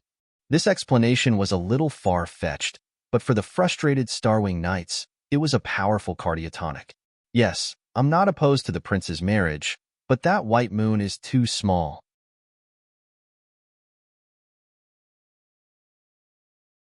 Even if there is any political marriage agreement, they should wait for 3 or 4 years at least. How can a child of this age have a baby? Compared to White Moon, our leader is definitely better. After Huayu took the lead, the girls of the Starwing Knights suddenly came alive. On the counter, Xiao Chao had a smile in her eyes, and the frequency of drinking became leisurely. How can I lose to that underage child? Yes, we will fight back. Ling Ling raised her chest with burning flames in her eyes. Mei Lan sighed. She understood that Huayu was not sure of winning, but she just didn't give up. Unlike Lulu, the proud Huayu would never let go of her dignity. Even if she loses, She will only stand to death and never kneel in front of the queen. On the battlefield of love, she is also a white gold rose that will never wither. If it was Xiao Qiao, she would probably kill all her opponents and then come back to drink, covered in blood. Mumu, there is an important task for you. After solving the morale problem of the Starwing Knights, Huayu came up with another trump card. Throughout the Starwing Knights, only Mumu was at the same age as White Moon. If the prince really has that special hobby, he will definitely love such a lovely Mumu. Although Huayu never thought that the prince was that kind of person. From the time she saw White Moon, she suspected that there was something wrong with the wedding. The prince's hesitation when she questioned him proved her conjecture. Yeah. Mumu raised her hands and looked curiously at the girls around her. Tonight's dream is really interesting. In a huge nest in the Forgotten Ruins, a girl whose body was covered with bandages was reporting the result of the war to the sleeping dragon with her teeth gnashed. Her face looked similar to someone, but her skin was covered with many brown dragon scale. I lost because I was too careless. It was just carelessness. The giant dragon sleeping on numerous treasures was a beautiful emerald dragon. From the horn to the tail, its whole body was bright green. Every scale was covered by crystal green light, which even covered the bright golden color of the treasure hill under its body. A knife-shaped green light floated on the top of the emerald dragon's head and was constantly rotating.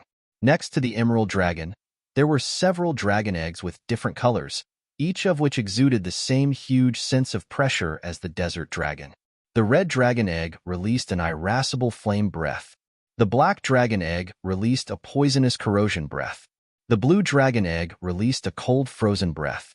This was the ultimate source of fear in the entire world, the strongest army on the dragon side in the Dragon's War.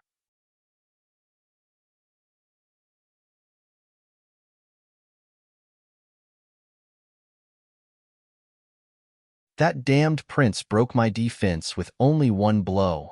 The Starwing Knights didn't follow the rule of single combat and attacked me together.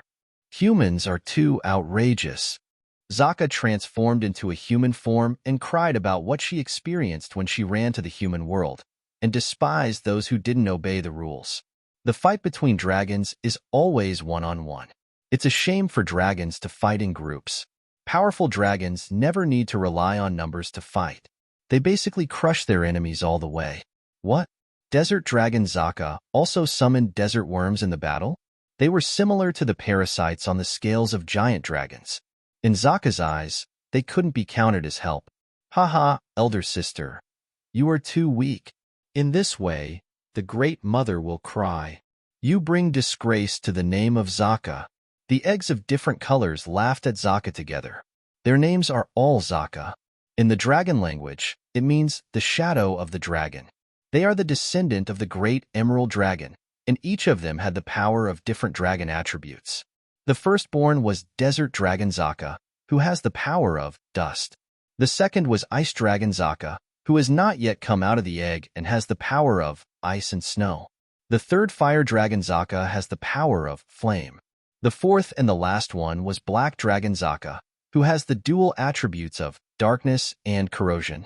They are the four kings of the world, and the stronger they are, the longer they will stay in the egg before being born. Desert Dragon Zaka was the first in birth order, and she had been raging on the mainland for a long time, and she was responsible for most of the bad reputation of dragons. And the second Zaka, Ice Dragon Zaka, was about to be born. Therefore, the dragon camp would soon have two real dragons. As for the third, Fire Dragon's birth time was still uncertain, and the fourth dragon, Black Dragon Zaka's birth was far from certain. Even so, human beings had almost been defeated by the evil dragon camp. If not for the Prince Yun Shi and the Starwing Knights, this continent would have been the territory of the giant dragon. As the first sister, Desert Dragon Zaka had always been the most enthusiastic about invading the world. Unfortunately, the attack on the capital failed, and she had to flee back to the dragon's nest and be laughed at by her unborn sisters. I didn't lose, it's just a strategic retreat. Retreat? I can recover from such little wounds after a few days. Then, I will go back and kill them all immediately. As the eldest sister, Desert Dragon Zaka never admitted that she lost and fled. Don't explain, sister. That's all right. I'll break my shell and replace you as the strongest of the 4 heavenly kings. Without Little Red and Little Black, I can solve the problem alone. The dragon egg, the second Zaka, the incarnation of ice and snow, sent out a sharp declaration of war. Human beings are not worthy to be the opponents of dragons. This world belongs to us dragons. Even the proud queen has become the gatekeeper of our dragon family now. Only us dragons can rule the world. As the Zaka bred by the original giant dragon, she had strong confidence and ability. Compared with desert dragon Zaka, as an ice dragon, she had a more terrible control ability. Her ice field can completely turn the world into a world of ice and snow. All the creatures entering this field will be frozen. It seemed that the original giant dragon, the Emerald Dragon, was very satisfied with the announcement of Ice Dragon Zaka. The knife-shaped green light hanging on the Emerald Dragon's head fell down and touched the blue dragon egg. That was the grace and blessing from the original giant dragon. Whoa, my elder sister's dignity. Desert Dragon Zaka drew a circle on the ground with an aggrieved look. I'm the first Zaka. I'm the one who attacked human cities and let them understand the stateliness of the dragon race. Why was she born the earliest, thus becoming the weaker one? She was clearly the elder sister, but she was destined to be outdone by her younger sisters. How could it be? It's not fair. It's all the fault of that damn prince. My injury will be cured in about 2 days. Then I will go to the city again and kill everyone in the city. Anyway, human beings are just insects. They all should die. In the palace, the young queen of Assyria looked curiously at the female officials around her. What do they want to do? Why does everyone look at her pitifully and sympathetically, but dare not say anything? I'm so happy. Why do you look at me with such an expression? This body can move freely, enjoying the warm sunshine and fresh color. She was not even willing to sleep. She just wanted to look at the world more times. Cough. Princess. Princess White Moon. The head of the female officials looked at the little princess who did not know what fate she would have. There are some things we can't do without telling her. There are some fates that she has to bear.